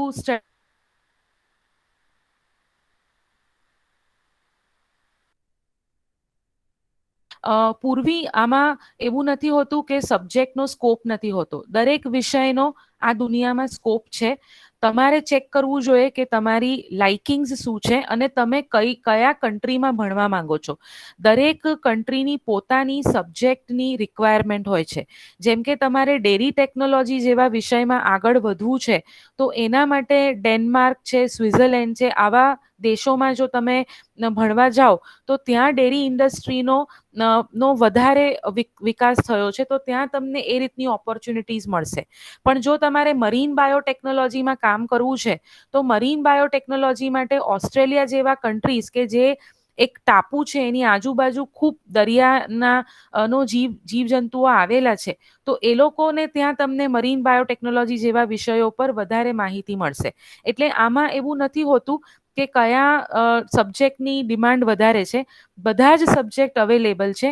તમે કયા કન્ટ્રીનું ચયન કરો છો અને તમારે કયા વિષય તમારા લાઇકિંગના વિષય છે એ તમારે ચેક કરવું પડે. સાથે જોવું પડે કે તમને જે જવા માંગો છો એનો ખર્ચો, તમે એની ફીસ, કારણ કે દરેક કન્ટ્રીની એક કરન્સી હોય, તો કરન્સી પ્રમાણે શું તમે એની ફીસ ભરી શકો છો કે નહીં, તો એ જોવું પડે. મોસ્ટલી એબ્રોડ જવા માટે તમારે એબ્રોડ માટેની અમુક એન્ટ્રન્સ એક્ઝામ જેમ કે જીઆરઈ, ટોફેલ, IELTS આ રીતની પરીક્ષાઓ ક્લિયર કરવી પડે છે. સાથે સાથે તમારે અહીંયાથી તમારી માર્કશીટ્સ 12મા ધોરણ પછી જાઓ તો એવી રીતે, બીએસસી પછી જાઓ તો એ રીતે, MSc પછી જાઓ તો એની માર્કશીટ્સ, એની તમારે તૈયારી કરવી પડે. ઘણી યુનિવર્સિટીઝ એવી હોય છે કે જેઓ પોતે એન્ટ્રન્સ એક્ઝામ્સ લેતી હોય છે, મેરિટ બેઝડ પણ એડમિશન આપે છે, પ્લસ એન્ટ્રન્સીસ પણ લેતી હોય, તો એ ઇન્ડિવિજ્યુઅલ યુનિવર્સિટી સાથેનું તમારું જે રીતનું કમ્યુનિકેશન થાય ને એ લોકોની જે રિક્વાયરમેન્ટ હોય એ પ્રમાણે તમારે કામ કરવું પડે, તો તમે અબ્રોડ જઈ શકો. બીજો એક સવાલ છે કે 12 સાયન્સ પછી ગવર્મેન્ટ જોબ માટે કયા કોર્सेस કરવા જોઈએ? તો આઈ થિંક આનો કોણ જવાબ આપશે આપણા એક્સપર્ટ ટીમમાંથી? 12 સાયન્સ પછી ગવર્મેન્ટ જોબ માટે કયા કોર્सेस અવેલેબલ છે, ક્યાં તો કરવા જોઈએ? હા, રૂપલ મેડમ કંઈક આમાં કહેશો?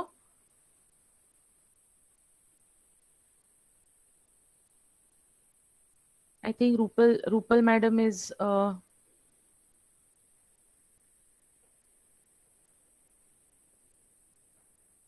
Hello, ma'am. Yes, I'm here only. Hanji, madam. Can you, I'll repeat the yeah, question. can you, 12th science પછી ગવર્મેન્ટ જોબ માટે કયા કોર્सेस કરવા જોઈએ? 12 સાયન્સ પછી ગવર્મેન્ટ એટલે તમારે ઘણા સેક્ટર્સ ઓપન થાય છે. એટલે if you want to go for banking sector, if you want to go for કે તમારે કોર્પોરેશન્સમાં જોબ કરવું છે, એટલે તમારી ઉપર છે. ઘણા બધા અમે એની માટે અમારી વેબસાઇટ પર અમે એક વેબિનાર મૂક્યો છે કે 12th સ્ટાન્ડર્ડ પછી અને બેચલર પછી કયા કયા તમે એમાં જઈ શકો છો ડોમેનમાં. એટલે તમારા જે ડોમેન તમને અનુકૂળ હોય એ રીતે ઘણી તાલીમ પણ અપાઈ છે. એટલે આપણું જે અહીંયા એમ્પ્લોયમેન્ટ એક્સચેન્જ છે બહુમાળી પાસે આવી, એમાં ઘણા બધા ફોર્મ્સ મળે છે અને તાલીમ માટે ફ્રી તાલીમ માટે પણ તમને, અગર તમારે બેન્કિંગ સેક્ટરમાં જવું છે તો એ રીતે તમને એ લોકો ગાઈડ કરશે. એટલે તમે ક્લાસ 3 ક્લાસ 4 ક્લર્ક માટે અપ્લાય કરી શકો છો. પછી અગર તમારે કોઈ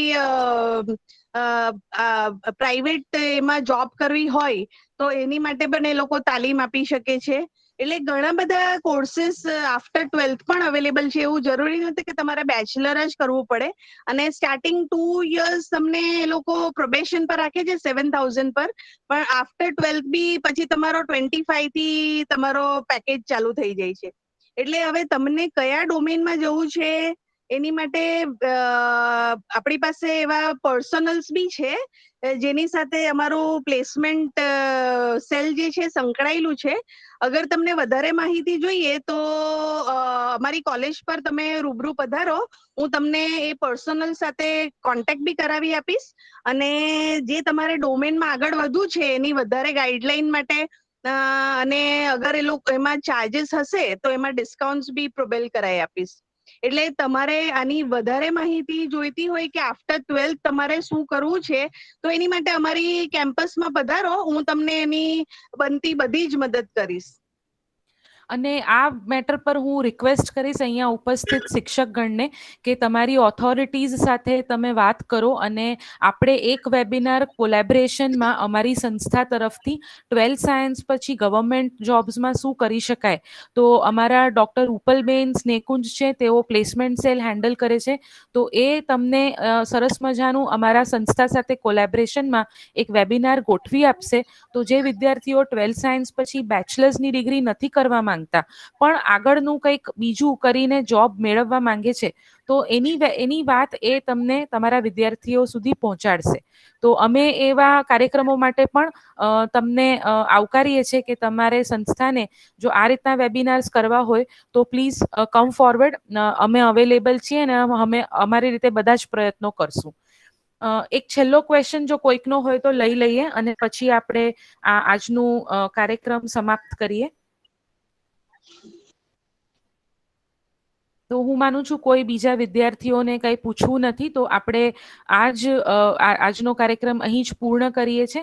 તો બધા જ એક્સપેરિમેન્ટલના વિદ્યાર્થીઓ અને વાલીગણ અને શિક્ષકગણનો અમે ખૂબ ખૂબ આભાર માનીએ છીએ. તમે અમને આ પ્લેટફોર્મ પ્રોવાઈડ કર્યું અને તમારી સાથે વાત કરવા માટે આટલો સમય ફાળવી આપ્યો. ખાસ કરીને વૈશાલીબેન અને પ્રિન્સિપલ સરનો ખૂબ ખૂબ અભિવાદન માનીએ છીએ. ફરી આવી જ રીતે અમારી સંસ્થા સાથે આપ જોડાયેલા રહો અને જ્યારે પણ કંઈ જરૂર પડે તો અમારી સંસ્થાને અચૂક યાદ કરો. બધાને જ અમારી સંસ્થાને વિઝિટ કરવા માટે આમંત્રિત કરીએ છીએ.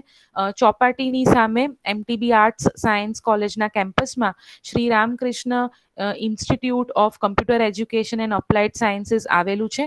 એના ફોન નંબર્સ, બ્રોશર્સ અને વેબસાઇટ ડિટેલ્સ આપના ક્લાસરૂમમાં અમે પહોંચતી કરી છે, તો એનો લાભ લેવા વિનંતી. આ સાથે જ આજનો કાર્યક્રમ અહીં જ પૂર્ણ કરીએ છીએ. ખૂબ ખૂબ આભાર. ધન્યવાદ.